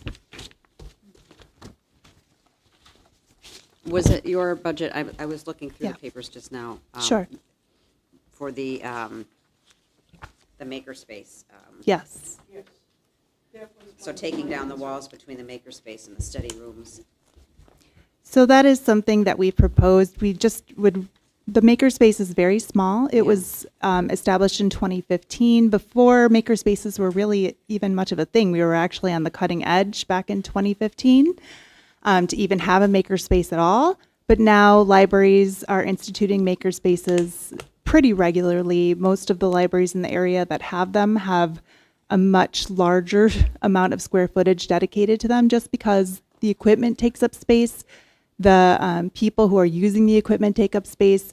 Right now, we have to limit it to a handful of people at a time because the room is quite small. So if we could increase that square footage, it would be very helpful. We've also increased the amount of equipment we have available for patrons, including our most recent is a sublimation printer. And if you look on our counter, we've moved a lot of things around and did our best to organize what we have. But it just makes it difficult to use the space because it's very cramped. Also, many libraries teach their maker classes in their maker spaces, and there's just absolutely no way in our space that we could teach a class in our space. Thank you. So you're talking just taking down one wall would cost that much? So Or it would one be, wall and then equipment or whatever? yeah, Yeah, so we would lose 2 study rooms if we took the wall between study rooms 1 and 2 down. So then it would involve making new study rooms. And the idea would be, because computer usage is down, but our makerspace usage is up, utilizing some of that computer space to build those study rooms, and then expanding the makerspace into study rooms 1 and 2. So you would be eliminating computers, and then Yeah. you would be taking those 2 spaces, and that's Right. all because of. So that's an estimate, but yeah. Thank you. And I believe in the budget pages, that's actually under maintenance as well. Special reserve, that would be special reserve funding, so. Because I'm thinking, yeah, you use those study or those rooms Yes. for your program. Not the study rooms. The study rooms we don't use for our programs. They're just the smaller study room spaces. People will come and use. Okay, Yeah. And the ones in the back, you need them that much because you still have others towards the back? So our study rooms are very popular. Just this afternoon, I was having to turn people away because all 5 were filled up. Okay. My personal experience has been, you try to find a study room, it's almost always booked, so, Yeah. So I'm just asking. yeah. Yeah, okay. That's a Yeah, I think we try do and fail, definitely so. need at least 5 study rooms. I'm sure they would fill up if we had more, so. Okay.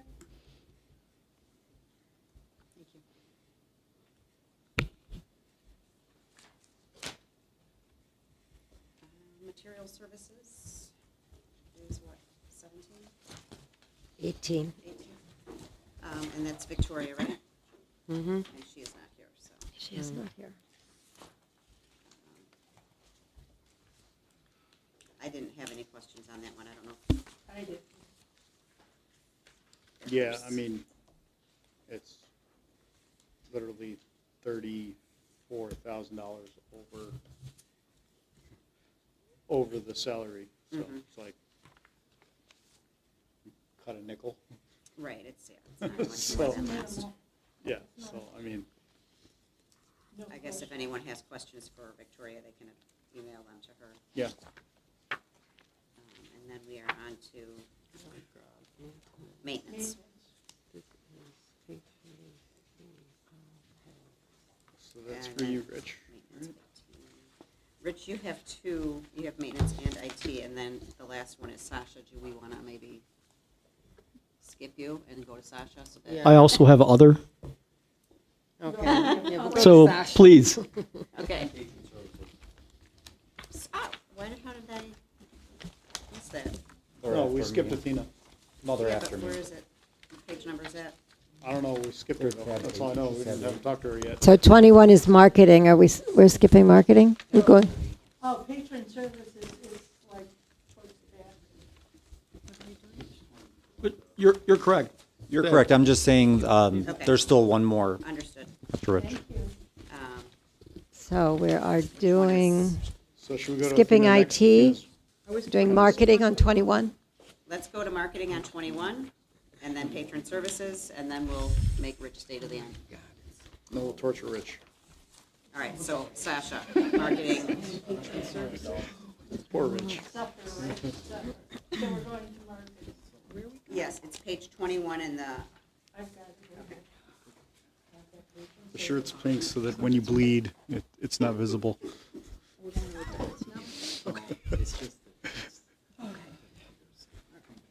All right. Omer, do you have anything to start since you're? Yeah, Sasha, I did not get a chance to review your priority. I just quickly looked through it right now. It looks like, I guess the same question I asked at the very end.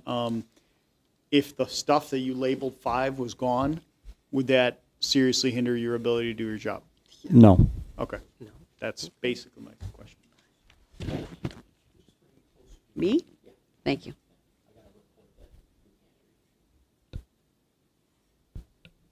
Okay, thank you. Patty, anything? Seriously, a lot of what you have here is budgeted. Microphone. Oh, sorry. Sorry, thank you so much, neighbor. A lot of what I see here, not everything, but a lot of what I see here, you're actually asking less for this year's coming up budget than from last year's budget. So, duh, go for it. There's only a few things that I see where it's up much, and the one thing is software and licensing. And consultants as well. And so why has software and licensing gone up so much for you? Are you using different software? The new addition for this next fiscal year is to hold, what we would like to do is to implement some marketing automation with email marketing. And there is a product out there that we've already viewed the demo and been in communication with that will help automate some of our email marketing. For example, right now, an aspect of my job is to send out an email to, if you haven't used your card in 3 years, it's a way to reactivate your card. There's that campaign that's kind of going on behind the scenes. There's also another campaign that I work closely with Athena and Patron Services, that when a patron signs up for a new library card, that they get like a string of emails, welcome emails, we like to call them. But I'm not always in favor of automation, but being the person that's doing the job and the very, very, very, very tedious process it is to get those emails out by running reports, cleaning up Excel spreadsheets, uploading them, I would be very, very, very much in favor. That should be automated. Okay. There's no reason that a human should do that job. Once you sign up for a library card, it gets pinged. They start getting the emails. There's no reason to be dealing with spreadsheets and such. So we are just suggesting to start using that product. It's called Patron Point. Thank you. Makes sense. Trustee Bertello? I just want to simply thank Sasha for all the work that you're doing. I realize it's a lot of work, and I do acknowledge the fact that there are a lot of advantages to having an automated system take care of those tedious works. Thank you. Can I Sure. jump in? Yep. The one other question I had, the consultants, that's the one expense that stood out to me as a big jump. The consultants got taken out. I'm not sure what worksheet is not up to date, but we have taken out the consultant. Then Okay, cool. that What answers is my your- question. What is your total budget then? 262 then? I actually have patron services in my binder, so I'm not sure. Yours says 292, 370. So is it 262, 370? Oh, this one. I don't have this one. It's according to what I get.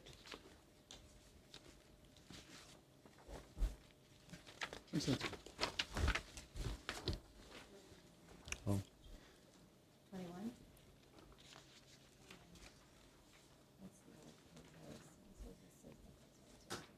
Oh, okay. I'm sorry, what was your question again? My apologies. So the consultants, we didn't have any last year. We got 30,000 worth of consultants this year. Just was asking what. So he was asking what your final budget was without consultants. Yeah, so then you cut consultants, so is your final budget 262, 370 if you just cut it out? Yes. Okay. Thank Works for you. me.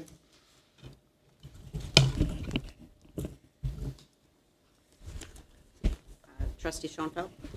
I want to thank you again, Sasha, for everything that you do, but I just would like to reiterate, for the bookmarker contest, I was thinking maybe we can actually have the new winner actually go in the 4th of July parade, wear a sash. Is this a budget item? No, I just want to Yeah, express. it is. It's part of her speaking about. If I could just ask, we don't do a bookmark contest anymore. Are you talking about the newsletter cover? Okay, just want to I'm double check. sorry. No, you're fine. Just reiterate the importance of the library. Just have a sash on, or a gentleman wear a sash representing the library, the winner, and then maybe have the backdrop of the actual book cover in the library parade. Just to put the library out there, and promotion is the most important key, and maybe have cappies as well, help us in terms of promotion, in terms of having that banner on top of his restaurant, that kind of thing. We need more publicity for Niles. That's all I'm saying. Okay, thank you. Trustee Derblick? Thank you. Sasha, can I ask, what was the 30,000 consultants that you removed? What was it for? Yes. One thing that I put in my narrative, thank you, is we're interested in doing a brand refresh now that we're on the other side of COVID.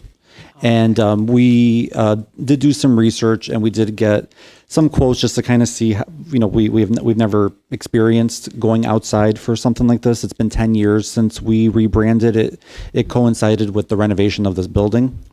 So now that we're on the other side of COVID, and I've been hearing a lot of feedback from the trustees in the past meetings of, in a way, kind of reintroducing ourselves to the community and trying to rebrand ourselves a little bit. And my team and I have some really, really good ideas, but we were interested in getting some assistance from a consultant, a branding consultant or a marketing firm to kind of help us get kind of some of our messaging in place based off of some of our ideas. But I did take it out. It's still in my narrative as a thing that I would like to pursue. But it's really important to me that we all kind of share that vision. And I wanted to see this evening and, as the months go on with this new board, to see if we're like on the same page. No library book joke intended, but that we want to move forward, and it's not just Sasha's idea. Totally he thinks it's good, but it's something that we could all work together on and share the same belief. I did notice consultants under Rich for you, and I thought you pulled those out. I didn't realize this was for branding. But on the note of branding, I will admit my position as far as rebranding right now, it's been 2 years of this pre-COVID and COVID, and with our low patron visits and collections because of this, I was thinking not to rebrand right now, but to use the well-known branding, which is recognizable in our community, to try to revitalize the library, increasing attendance and what have you. But I just thought right now to just come up with a new image, I felt like it would be more of a disconnect, because we're still kind of segmented. Sure. So that was my thought on that. But I also wanted to mention for the 4th of July parade, I was there for a brief time this year because I had another commitment. But what I wanted to say was, I noticed a lot of the kids were interested in playing the games, and then I noticed the Park District has their typical onslaught of games.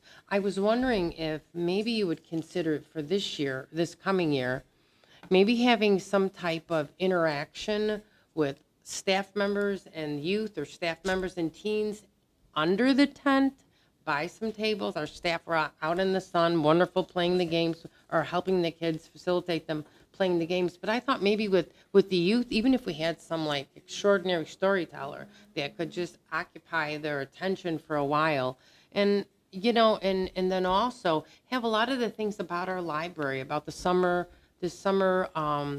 lunch program, or even emphasizing what's happening at the library, summer reading and other programs. Like, we need more of who we are out there, so that people passing by may stop and take advantage of whatever flyers or information, and it might bring them here. And teens, for example, who are I know they're so into technology, but maybe a brain teaser. I mean, our teen librarian is really good with them. I'm sure she'd come up with some great ideas, and they wouldn't be out in the sweltering heat, but there'd be an interaction, and maybe that'll bring them back to the library. I think that was just a suggestion. When trustees have suggestions for things like that, I think it's really great that you want to give your input, and I think it's appreciated by staff. I think this is not the time to be doing it, but in particular reference to the parade and the park, I think what you're suggesting would be better suited to another separate outreach event where people are actually in the mind frame of trying to get information and not in a situation where they're hot and sweaty and want to play games. I think that at the park, people don't have the bandwidth to be hearing about That's free lunches and things. not true. That's not true. We should always Thank be you. Then advertising please the stop. library. This Their is the bandwidth budget. is Can we working all please the get time. back to talking about the budget? 3D printer Maybe I do items need the that are gavel made. after all, Margaret. I'm not sure. But I was speaking, and that's just my opinion, that I'm giving as much as anyone else. So, Can we move to the next budget topic? Yeah. and- Says anything else? thank you. I think so. Did you have anything else you wanted to say? The only Sasha? thing I wanted to say is this was the first year we did occupy 2 tables because we did have some, Suzanne, Trustee Schoenfeld and Trustee Derblick wanted to participate. President Keen, and we did have some staff members, so we wanted to accommodate the amount of interest because sometimes the after party, everyone wants to do the parade, they don't want to help with the after party. So we did have a lot of activity, and we did have a lot of flyers. And the feedback that I got from the staff that were there is, unfortunately, because it is a hot day, a lot of activities, a lot of things going on. There wasn't many flyers that were even taken, but we do always have them at the after party. It probably was in the highlights, but can you remind me what the number was for how many people visited the tent that day? It's not in this highlights because this highlights is June. Oh, right. So in the next one, I will be submitting a report on the parade. Gotcha. Thank you.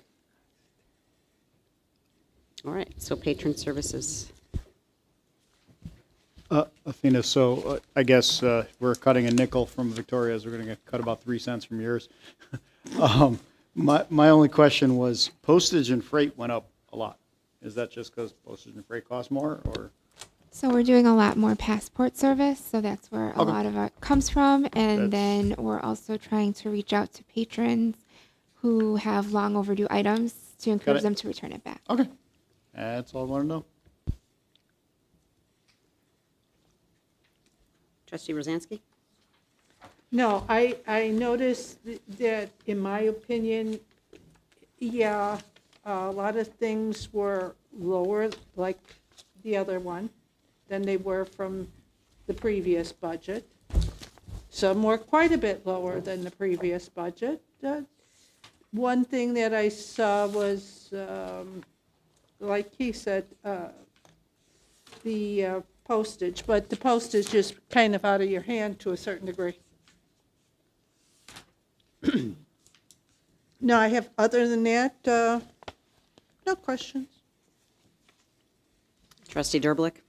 One question back on postage for passports. Is the fee for postage taken out of the cost that we charge the individuals for their passports?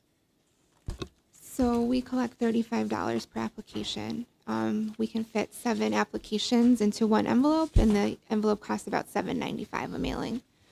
So Well, I don't know how the other $35 is spent. So is $35 sufficient just to revenue. cover?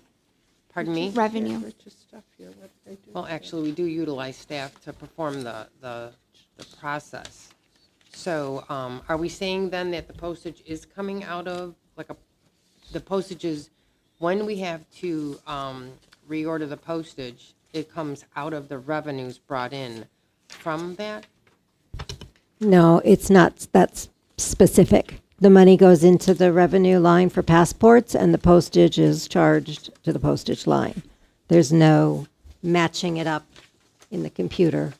Well, maybe we should take a percentage off of the off the passport charge just to offset that, since there's A an increase. percentage off the passport charge? Well, if you're charging $35. Right.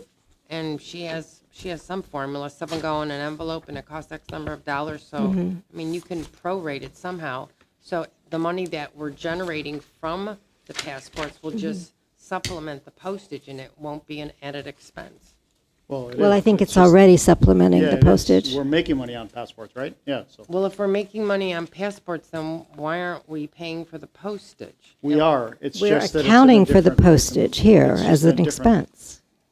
The revenues and the expenses are separated. So the postage, what we charge for passports covers the cost for the postage. Yes. Okay, that's all I'm trying to clarify. Thanks. I just have a question. In terms of automatic renewal, can we cut the automatic renewal instead of 5 times to do 3 times for automatic renewal for that a renewing budget a book? question? I'm just asking But the this is, question. this is a Beth. financial is for budget question. finance. This That's- is for the financial situation. How does that affect the financial situation? Because then it would have more revenue. How? Because you're stopping from renewing the book. So the patron can come in here more frequently. I don't follow that logic. So the auto renew is 4. Correct. 4 auto renews. And it's a convenience to the patron to not have to come into the library to renew the book. And they really appreciate that. So I don't know where the savings in the revenue comes from if we're not renewing the book.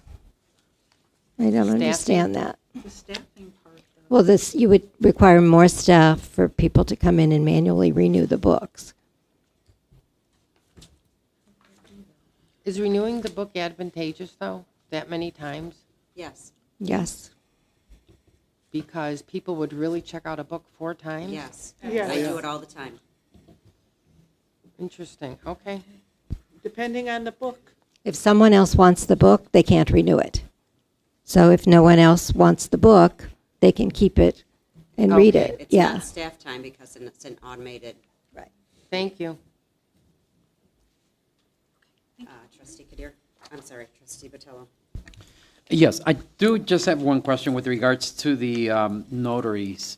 Do we have sufficient staff to maintain someone at the library to be made available for notaries throughout the week? Or are these 2 staff on the duplicate days? So the staffing in my department for notaries, I think there's 4 or 5 of us, and then there's 2 in kids space and 1 in adult services. So there's usually someone here all the time.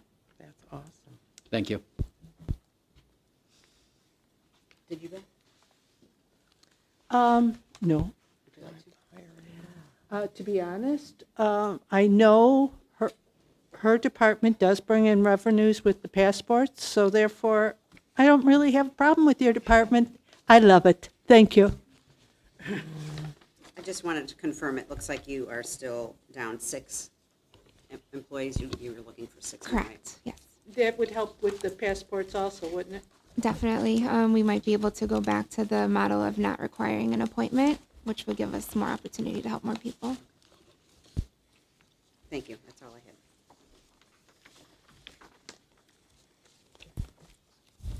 So I'm seeing there was also administration here. I don't know if you want, do you want us to address you now, Rich, or do you want to?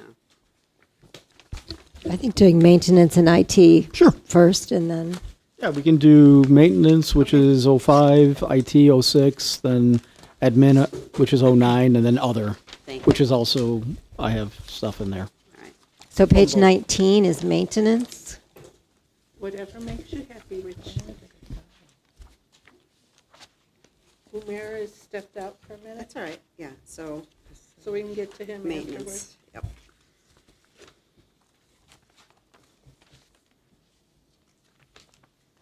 Trustee Derblick? We're on IT, correct? No, we're on maintenance. Maintenance, facility services. All right, I'll go back. Page 19. Okay, let's see. So this, would this consultant line change? Yes, should I start with that? I was going to ask about that. Yeah, so on page 19, the line that says consultants, if you cross that out, the update is $24,000. Okay. Which then changes the general and administration subtotal to $64,490. Again? 64,490 is the subtotal for total general and administrative. And then the total expenditures goes down to $253,967. And just to remind, this is because the 120 of consultants was lowered by 111,000 roughly because it's special reserve projects that Cool. require those architectural engineering consultants. Thank you. Excuse me, Rich, I was trying to find the page. What page is that contractual amount decreased? It is contractual maintenance? Consultants? We're speaking it's about not- consultants it's on page consultants? 19. Okay, I'm under your services detail. I don't think there's page numbers, are there? It's in the front of the binder. Oh, it's in the, so what items did you eliminate then for that? I moved over items to the special reserve, and then we can speak about that under other. So the decrease is because you moved items from your budget to special reserves? Correct? Oh, then that's fine. Then they weren't eliminated. They Okay, were no not. problem. They were just moved to the appropriate Oh, line gotcha. in the budget. Okay, so But is, that drastically brought your price down. Yes. And that was on advice from Sickich, right? Yeah, so we spoke to Sickich about it, and it went back and forth, but it is the appropriate place, and that's what Sickich recommended this afternoon after So then your subsequent. total expenditure is actually what, Rich? 253,967. Cool. Much nicer figure. Thank you. Didn't you have a question about the one project, the $15,000 project? Oh, yeah. But I thought I could email him Or is that that. an other now? That's probably It- another. yeah, it's an other. That I can email him the question, or Okay. if I see him in front of his house, I could say, hey, what about this? So Anytime. Trustee Kadir, we're in maintenance. Yeah. Yeah, okay. Page 19. Yeah. Both maintenance or facility services, as we're switching our names due to the fact that material services department also has the same initials as maintenance service department, so it's a little confusing. So we're switching to facility services. Okay. However, both facility services and IT services have a other component in the budget because it's under special revenue funds, and so we'll just keep it so that everyone can follow. We'll keep it up, as a later question. Okay. Understood. Trustee Batella? No questions, thank you. excuse me, can I ask my questions? I'm working my way down the line, but go ahead.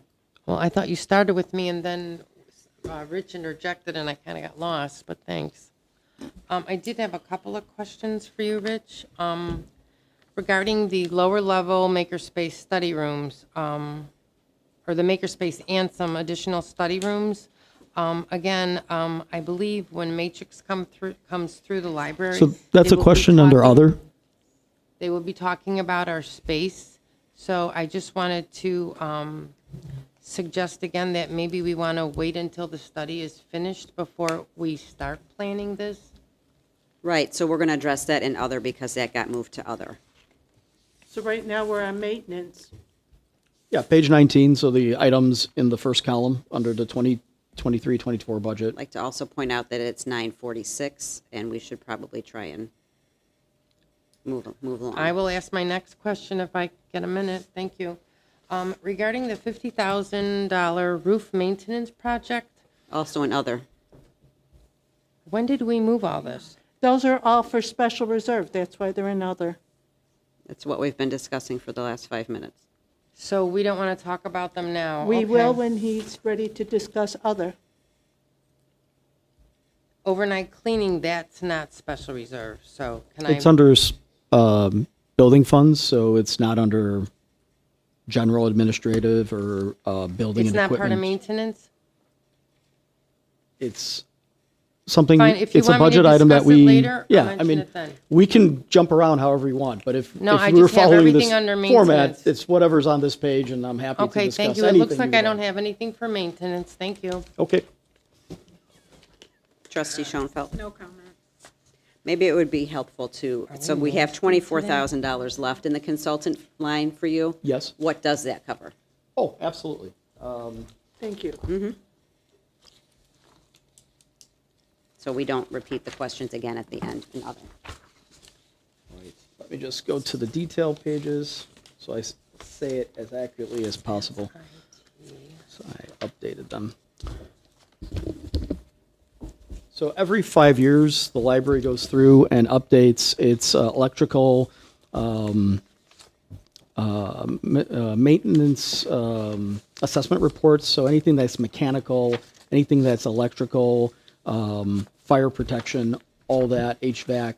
There's a report. We have an outside consultant that comes in, prepares that report or updates the report, and facility services can then project out the next 5 years what we need to maintain, what we need to replace. So the last one was done in 2019, and things like the roof, chiller, things like chiller pumps, things that you see in special reserve fund requests as projects, that's where that comes from. It gives us a professional eye on how the equipment is faring, its life expectancy, and whether it's recommended to replace. And that is $12,000, and the other one is similar. It's the facility condition assessment report, and that is more in line with not mechanical or electrical. It's more in line with the physical nature of the building, the perimeter, the envelope, the sites and ground. And so things like the roof came from that assessment originally, and then we got detailed, more engineering specifics on the roof, for example, that recommended replacement, and then we went with that.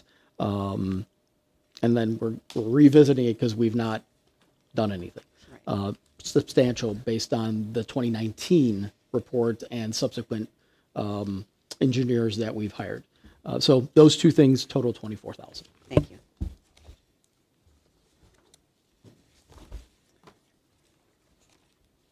Did I ask you? Okay. Any other questions for maintenance or facility? Okay, or for IT is next then, also for Rich.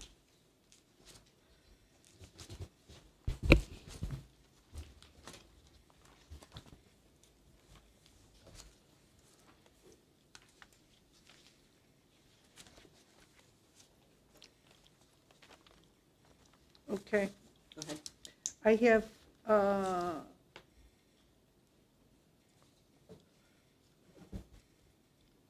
you have 15,000 for supplies,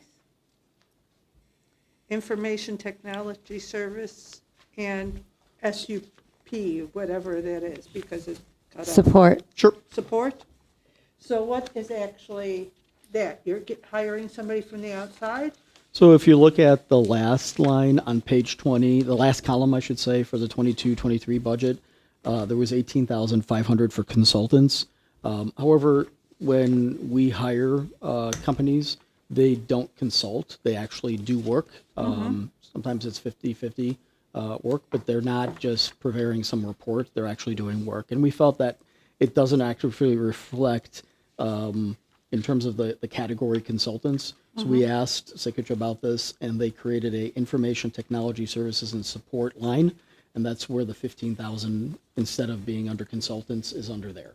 So Okay, because I was going to ask the difference between the consultant and right, that. and so you thank could you could see the premise by this is such as we hire an outside CPA firm to do some work for our financials. They're not consulting; they're actually doing work, and so we have a separate line that indicates that. Okay, that's cool. Thank you. You're welcome.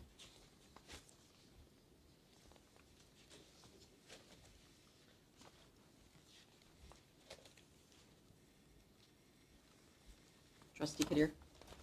I don't have any questions on this IT. Trustee Derblick.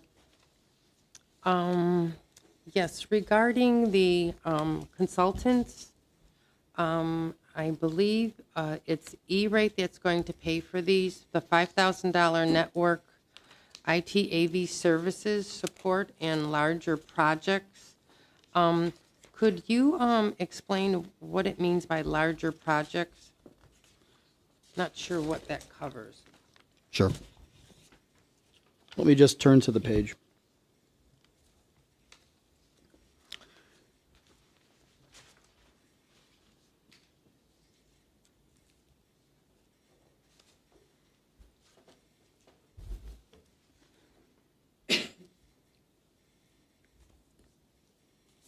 Yeah, so in my details page, I have the breakdown of what the $15,000 is. 5,000 is the first 5,000 is used for outside assistance on larger IT project with network infrastructure. Oh, I'm sorry, I can't IT and understand AV, you. firewalls, switches, routers, vSphere, Windows Server OS, AV system, phones, etc.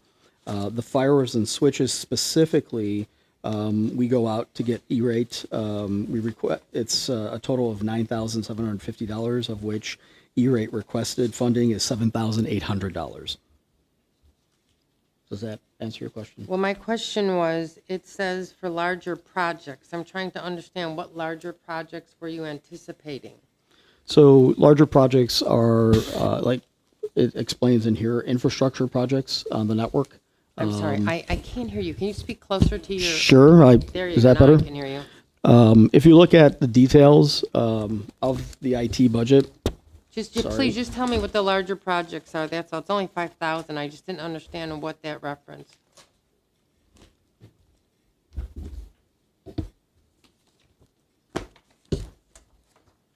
so if you look at the proposed goals for 2024, in there we have things like continue upgrading staff network servers, retire outdated servers. So we go out. So those are all vSphere, special projects. These are larger projects. They're not day-to-day maintenance Okay. projects. That's all I need. So we request that we have additional I'm good. support. I'm good. Honestly, I don't want to tie you up. Okay, the next question I had was $5,000 website and intranet developer services and support, maintenance, renewal, and extra projects. Does this renewal allow Sasha access to revise the website? Yes. So every year we renew these support services, and that allows Sasha to do whatever he needs to do with the website. Right. So if whether staff, the board, or whoever is asking for additional services on the website to be expanded or changed, we have developers that specialize in creating web pages and websites, and that So we don't develop our pages. We have an outside. we develop the content, but the underlying coding is developed by developers, professionals in that particular field. Oh, so when someone wants a new page, we don't do that. We have to send it out to someone else. If someone wants a content page, it depends on what we're talking about. If it's the intranet, then one of the supervisors might be doing it, or perhaps Cindy. If it's something on the website for the public, the main site, that would be something that publicity, public relations, and marketing would be doing. And so content pages is something that we are creating. However, if there's a structural change, coding change, then we ask developers to do that. Yes. All right, thank you for that.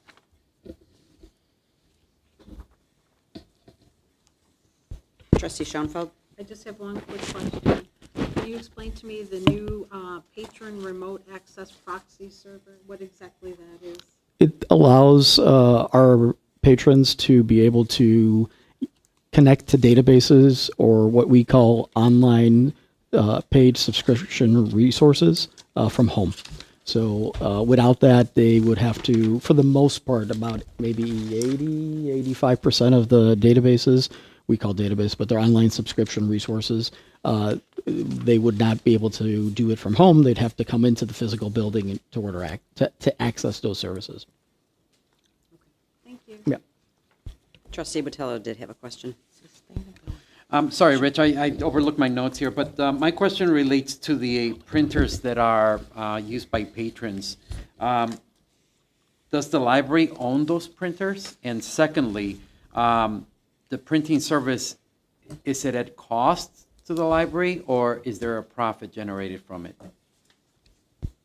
So many questions. One is, I'll try to answer as best as I can. With regards to owning the equipment, we have 5 copiers. They're multifunction devices that are both printers and copiers from Konica Minolta. They charge for prints and copies, and we own that equipment. We purchased them. I think it's in here.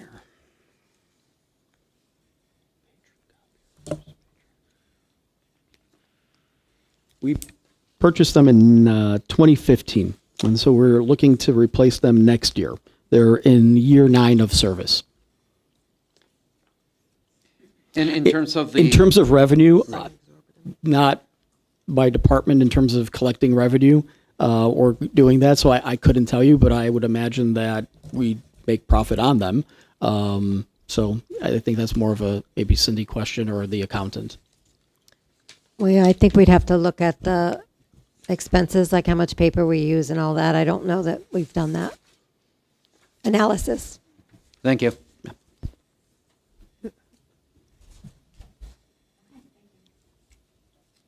Sorry, my mic wasn't on either.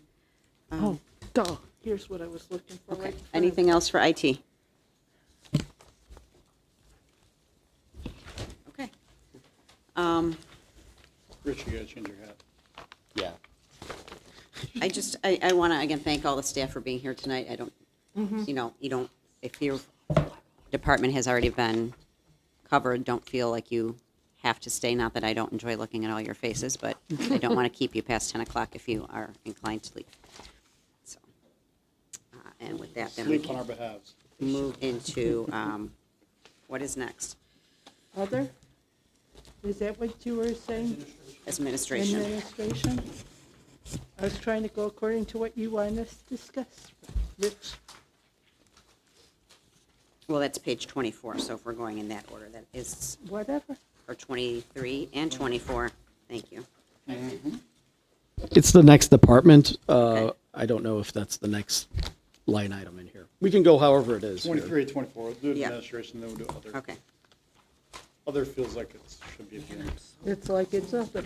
Right, and it's 10 o'clock too, so let's keep reminding ourselves to try to Be quick. keep moving along, as we still have executive session to go through. So if anyone has a question ready, go ahead, otherwise we can look through our notes.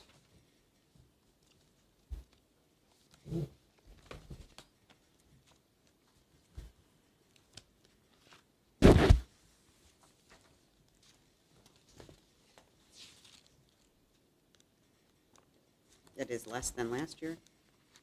Yeah, and that's despite the salary significantly going up, so spending a lot less than last year. Yes. In reality, like the discretionary aspect of the budget is down by 130,000 or so. Let's see. I have no questions.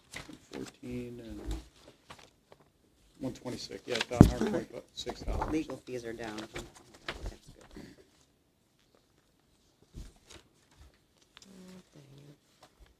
Cindy, I see the accounting services went from 60 to 60. Okay, never mind. Talking out loud, thank you. That was a rate increase? Yeah, I was thinking it was a decrease, and I was going to ask how that was possible. All right, ready to flip hats again? All right, Trustee Kadir, you're good? I'm good. Trustee Rosansky? Fine. Trustee Botello? No questions, thank you. Trustee Schoenfeld? Trustee Derblett? No questions, thank you. All right, next hat, Rich. Other.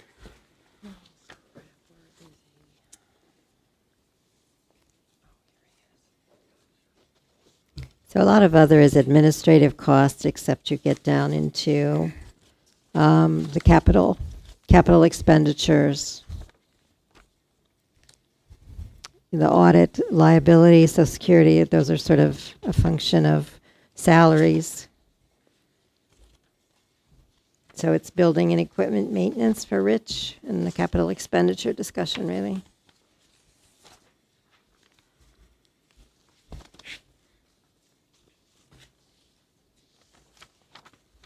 I have questions for Rich under other, if no one else has any at this time. Go ahead. Let's see. Okay, back to the lower level makerspace and the study rooms remodel. I do know that Matrix does look at our facility and they take note of our spacing. So I did want to mention again, I'd like to see us not move forward until we get whatever input he may offer And then next is the $50,000 roof maintenance project. It's for architect and engineering costs. I would like, I know this roof has a $1.2 million price tag on it. At least that was a note I read. And since we had numerous contractors and consultants come out here, I thought maybe as when we prepare to move forward with this, that they may be the architects and engineers we contact because they already have familiarity with our roof to try to minimize the cost. Thank God I think we don't have this this problem with getting materials like we did in COVID. But I just wanted to mention that because even at 1.2 million, even though we're a governmental entity, I would like to see the library be the driver on pricing as opposed to allowing these contractors to just bid and we're stuck with the lowest price, which could be outrageous anyway. As much as we want more patrons in our library, they want more business for their companies. So I thought if there was some way when you move forward with the roofing project that you consider a price that you would like them to work towards and see what they can then provide you in quotes. It won't be a bid, but at least if we could be the driver, we could help, minimize the roof costs and use that money somewhere else. Just a suggestion. The other thing is the overnight cleaning, nightly 12 months. How did I read this? 12 months, 42,360 a year. But it's day to day, did I read? So is this a daily overnight cleaning that you're talking about? So the notes read overnight cleaning, month to month. It's under non-contractual maintenance, so that's why the note says month to month. Approximately $3,333 per month, or $120 per day So for they 4 are hours. here every day of the week. It's in the budget as a 7-day. So it's a 7-day? Yes. And if they're here every night, does that alleviate our staff from doing any cleaning during the day? It does not. It just allows us to concentrate on the items that we're not able to do at the frequencies that we should be doing them. So this is to this cleaning will cover what we're not cleaning? Is that what you're saying? This will alleviate our staff from having to do the washroom cleaning in the mornings, that the staff spend time towards doing So that. it'll eliminate when they come in the morning to clean the bathrooms. So we've Right. had this So we can then- conversation multiple times. Yes. Well, I didn't don't hear think the we need answer to go if- over this I'm again. sorry I didn't hear the answer. If it was tonight, I didn't hear it. So Right, it this was would last year. This would eliminate the cleaning in the morning. Yes, I think we can It move on. would to not this eliminate topic. the cleaning in the That- morning. yeah. It would. I can't hear him, Trustee Keene, if you keep speaking. So it would not eliminate the cleaning in the morning. What it would do is transfer the staff to doing other cleaning and maintenance work. Okay, presently they come in at 7:30 to Okay. clean these bathrooms before the library opens. If you would like Correct. any more information on that, please get that outside of the meeting time. Is there anything else? So it eliminates the morning Please get that cleaning. information Is outside there of this anything- meeting time. Is there anything else you said that I didn't hear? Trustee Keene, you are really rude. Is that necessary? I'm trying to keep the meeting I moving just- along, yes. And, so- and it's always when I'm speaking. Carolyn, this is something we've Trustee, I'm sorry, discussed quite a bit Rich, in the could you past. please send me an email about the responses to my questions regarding the overnight cleaning? I mean, I could reformulate what I just said, but yes, Well, I can asked send if an there were email any to Cindy and all right, my she can question distribute it. was, Okay, by we're moving overnight on cleaning, from that what is part, yes. eliminated If you would like from to our call them staff? and have a conversation, So that if you might could be more email that productive. response to me? Sure, I can provide what the overnight cleaning crew will be doing. No, I mean, my question is, What are Okay. once daytime we people hire doing? overnight cleaning, please let me know how that'll alleviate some of the tasks for our staff. And then you said there'll be other things they're doing. If you could That's just send me an exactly what I email said. detailing that, I'd Sure. appreciate it. Thank you. Next question. And it maybe just one more so that we can keep moving.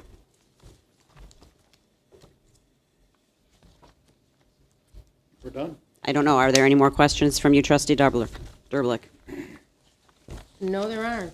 Okay. Trustee Schoenfeld? No questions. Trustee Batella? No, thank All you. right, thank you. Okay. So it's very clear that we are not ready to vote on a budget tonight. And we need to change some of the numbers due to, I mean, from what we have in our hands, some things have changed, Yeah. you know, over the last few days. So I think it makes sense if we can get an updated spreadsheet with the new information that we have, such as moving the $111,000 to a different line item, and if whatever else. I know there were several emails today that I didn't get to, but Yeah. And then adding in possibly money for the strategic plan would be appreciated. So there's 11,000 in there. Do you want more than that? I'll get back to you on that. Okay. And then after we get that we are going to need to have another meeting. I don't think we need to spend time on scheduling that right now. Maybe we can do that via email instead of using that time tonight. Yes, sir. I just wanted to ask a clarifying question with regards to Trustee O'Meara. You had asked about prioritization, and I spent some time on the special reserve building projects. Should I just leave it as it is, with just adding Based the on one? your explanation, the special reserve is not going to actually change Okay. the deficit because that money's already allocated. Correct. And can only be allocated. Okay, that great. amount. I just wanted to make sure we don't So, make too many changes Let's that. just leave that aside. Okay. You know, if we spend it, it comes out of special reserve. If we don't spend it, it stays in special reserve. It's not, it doesn't affect the ultimate, Right. you know, Okay. deficit that we're. I just, currently- like I said, I wanted to make sure we don't spend time and effort on something that Yeah. we don't want to Yeah, do. that would be, yeah, based on your explanation, for my purposes, unnecessary. If somebody else wants to ask you, they can email me. So, But following up on that, the prioritization of the line items, which Mary Kay is still going to do, no decisions were actually reached on the prioritization of that. So the reports that you already have, yeah. are you wanting changes to the budget based on what you saw from Ariane? No, I guess. Since you all what got I that was- earlier, or? So something similar to what Ariane gave me, if we can just see from the other departments as well, if there's anything that, and again, not really focusing on what Athena and Victoria, because your budgets are, you know, effectively almost- tiny. Yeah. So it's not really, you know, but for people who have a budget of a few $100,000, what I mean is a discretionary budget, a non-salary portion of your budget. Right. So for the non-salary portion, if it's a few $100,000, if you had certain things that are higher priority, you know, let us know what those are so we can kind of trim at the edges. And it wouldn't hurt if Athena and Victoria did that as well, but it's like not going to change much. Seriously? I think Victoria did respond about Okay. some savings that could be had in the gallery. She had some Yeah. suggestions for Their budgets are upgrading the so gallery. small, I don't Yeah, see it's where it's a gonna make small much of amount, a but she did. Well, that's what I'm saying, like, you know. Contribute if- that. If there's one item that you think it's, you know, I'd rather not take away from somebody else's something if there's something else that can, something. So we'll make minor changes then to these numbers, and then Yeah. there'll still be a discussion But about those the numbers aren't going into the prioritization. budget document yet, No, right? no. They're not going into the budget. Right. They're So there's just for a few my changes we're going to personal make. Yes. To inform discussions that I want to have with work. Okay. Yeah, because we do have a management meeting on Thursday. So if your target number that you have put out there of the 6 million something, I mean, if you want us to work as a group towards getting down there to that number, otherwise we're coming back for another board meeting where you still are needing to make. Well, the other half of my inquiry is maybe we can't get there. I It's like- see. So that's, That's not an official number. that's not that's Okay. not like an official, it's just my question of, can we get there? If we can get there, we can get there, But if getting there requires us to gut services, then no, that's not Okay, what I we just- want to do. I just wanted to see where can we get to? How low can you go? Exactly. How low can you go? Can I just ask for clarification? We plan on scheduling one more budget meeting, that's for sure? I would, yeah, And at that budget meeting, we will have an updated budget. And we'll if- have it before then But if the purpose of that meeting is, to pass a budget. okay, Pass a tentative will we be able to make some comments at that meeting, have a conversation about anything? That was what this meeting was supposed to be for. Okay, so if we don't say it now, we are not going to say it at the next meeting? Is Well, that how it goes? Technically, tentative is tentative, right? So you can make tweaks. And there's plenty of opportunity outside of meetings to get answers to questions. Yes, you can email and get answers. I don't. Okay, so my question is, we'll be personally see- taking a vote on the budget. And before we vote, we can always make a comment. So that's fine. That'll suffice. Thank you. Yeah. Okay.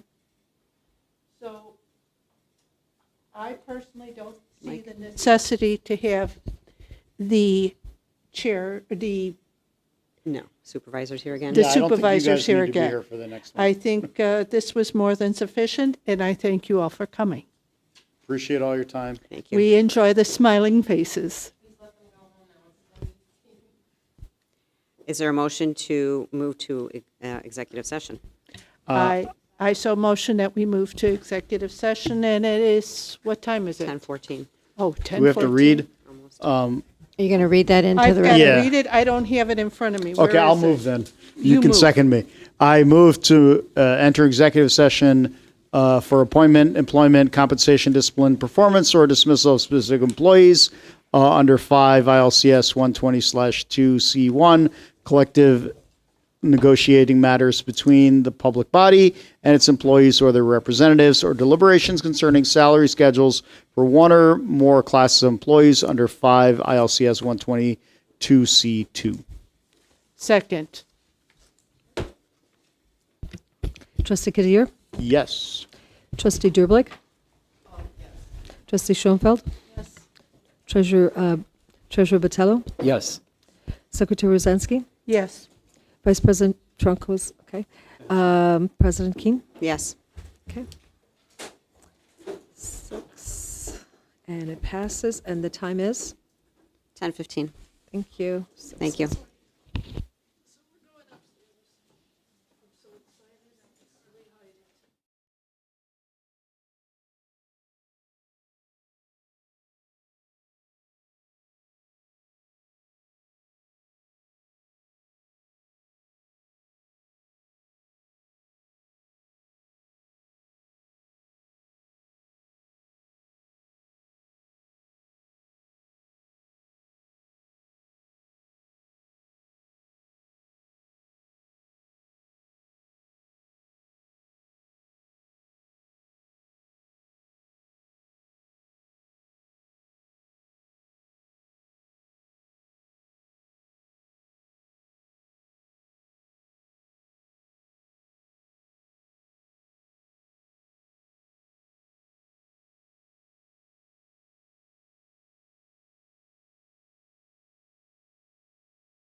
And the time.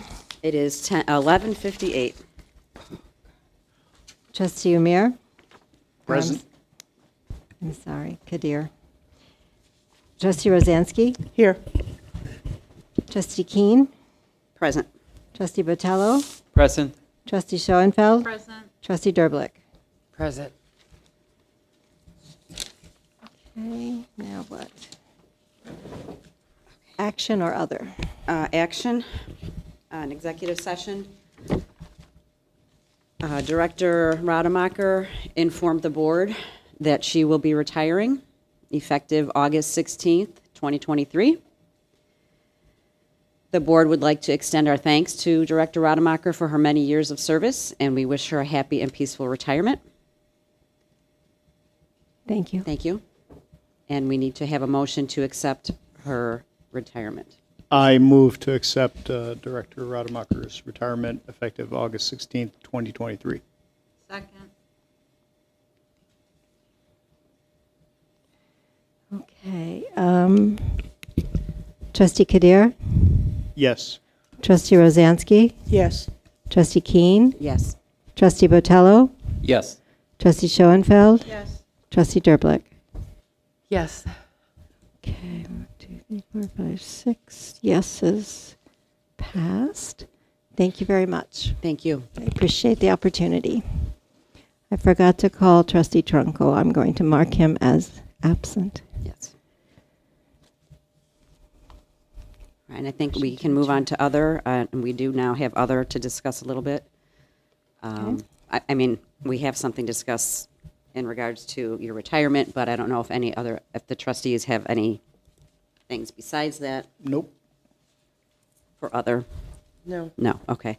So in light of Cindy's upcoming retirement, we have a month to try and get someone to help us. And so I've been doing some research today. I was lucky enough to be off today and made a lot of phone calls and inquiries. And it seems like the best option for us at this point, and I guess this is just my opinion, but we have to start the discussion somewhere, is to look for an interim director that would be able to help us with the day-to-day duties of the library and kind of give us a sense of where we need to go, and then that would be in place while we are searching for a new director. There is a company that I am familiar with called Dieters and Todd that actually does mostly executive director searches, but they also maintain a list of people who are former directors or people who have done interim work. And I would like to know if the board would be interested in us contacting them to get some direction and possible names of people who would be willing to come and help us. It sounds like a good recommendation. Can you just repeat the name again? I didn't catch it. Dieters and Todd. Peters? Dieters. It's Dieters. Thank you. Mm-hmm. Any feelings on that? I think I agree with everything you said. Nobody's hearing me. I feel it's a very good decision. Okay. So we need a motion, right? Well, I don't. We can't vote on anything that wasn't posted. Right. Oh, got it. But I think if I can get a consensus to move forward on that, then I can do that, right? I mean, it's not something that we have to. Do we have to vote on it? No, we just also, yeah, we're willing for you to do it. No objection on my part. No objection. You can move forward. And then what you can do, President Keene, once you come up with whatever the decision is or whatever the process is in a cost, then we can discuss it at the next. Well, we can't wait till the next meeting. That's right. Because we won't have a director at that point. So what I would like to do tomorrow is to talk to them and get the names of people that might be interested. Right. Maybe contact them to see if they are in fact interested, and if they are, then we would have to interview them, right? We can't hire someone without interviewing them, so we would have to, I mean, there's going to be a lot of work coming up there. But we need to get approval. Yeah, so the approval would be through having meetings to interview the people who are potential candidates, right? When do we do that? Mm-hmm. Approval to, what did you say? We have to hire this company in order to. I think what he told me, I don't know, yeah, I guess you're right. So at the special meeting for the budget, you're going to set that date? Right. Probably before the next meeting. Right, well, yeah, it has to be soon, but it can't be that soon. I know. So It's what? maybe 2 meetings. I'm Could just need saying a you need lot to of meetings. do something quickly. Let's start with if you, tomorrow, all of us can put in an email what dates we are available for meetings in the next 2 weeks. That would be Wow. helpful. And then I will reach out to this company tomorrow and find out what, and we're just going to have to do a lot by email, I think, right? Are you suggesting we wouldn't meet to vote on this company? No, I'm not suggesting that. Have them come here. No, I'm not suggesting that. So we'll make that decision sooner, right? But, yes, we need to make that decision soon. Oh, okay. Yes. All right, am I not being clear? No, I think we're all just pretty much Tired. like not processing anymore Okay. because it's past midnight. Okay. So I will forward, I have lots of things to forward.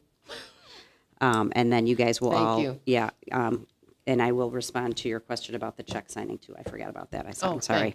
And then you guys will all email me with dates and we will come up with a plan. And let's agree right here that because of the time sensitivity of this nature, because of the time sensitivity of this task, if we can get 6 people here on a date and not a 7th, we run with it. I mean, I personally think. You only need 4. right, we need 4, but let's at least try to get 6 if we can't get 7, you know? I think we That's what I mean. respectfully choose the dates where most trustees are available. Right, exactly. If Yes. one can't make it, you know. and It the is what others it is. can, Yes. Majority rules. Agreed. Motion to Okay. adjourn? I motion. Second. I motion to adjourn. Oh, sorry. Got seconded before you even moved. That's fine. We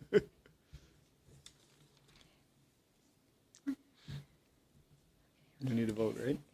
Well, she'll call roll when she's ready. I don't have the list of names, so I'm just going down the row. That's I fine. apologize. Trustee Kadir? Yes. Trustee Rosansky? Yes. Trustee Keene? Yes. Trustee Botello? Yes. Trustee Schoenfeld? Trustee Derblick? 12:06. Yes. 12:06, 6-6, passes. All right. Thank you.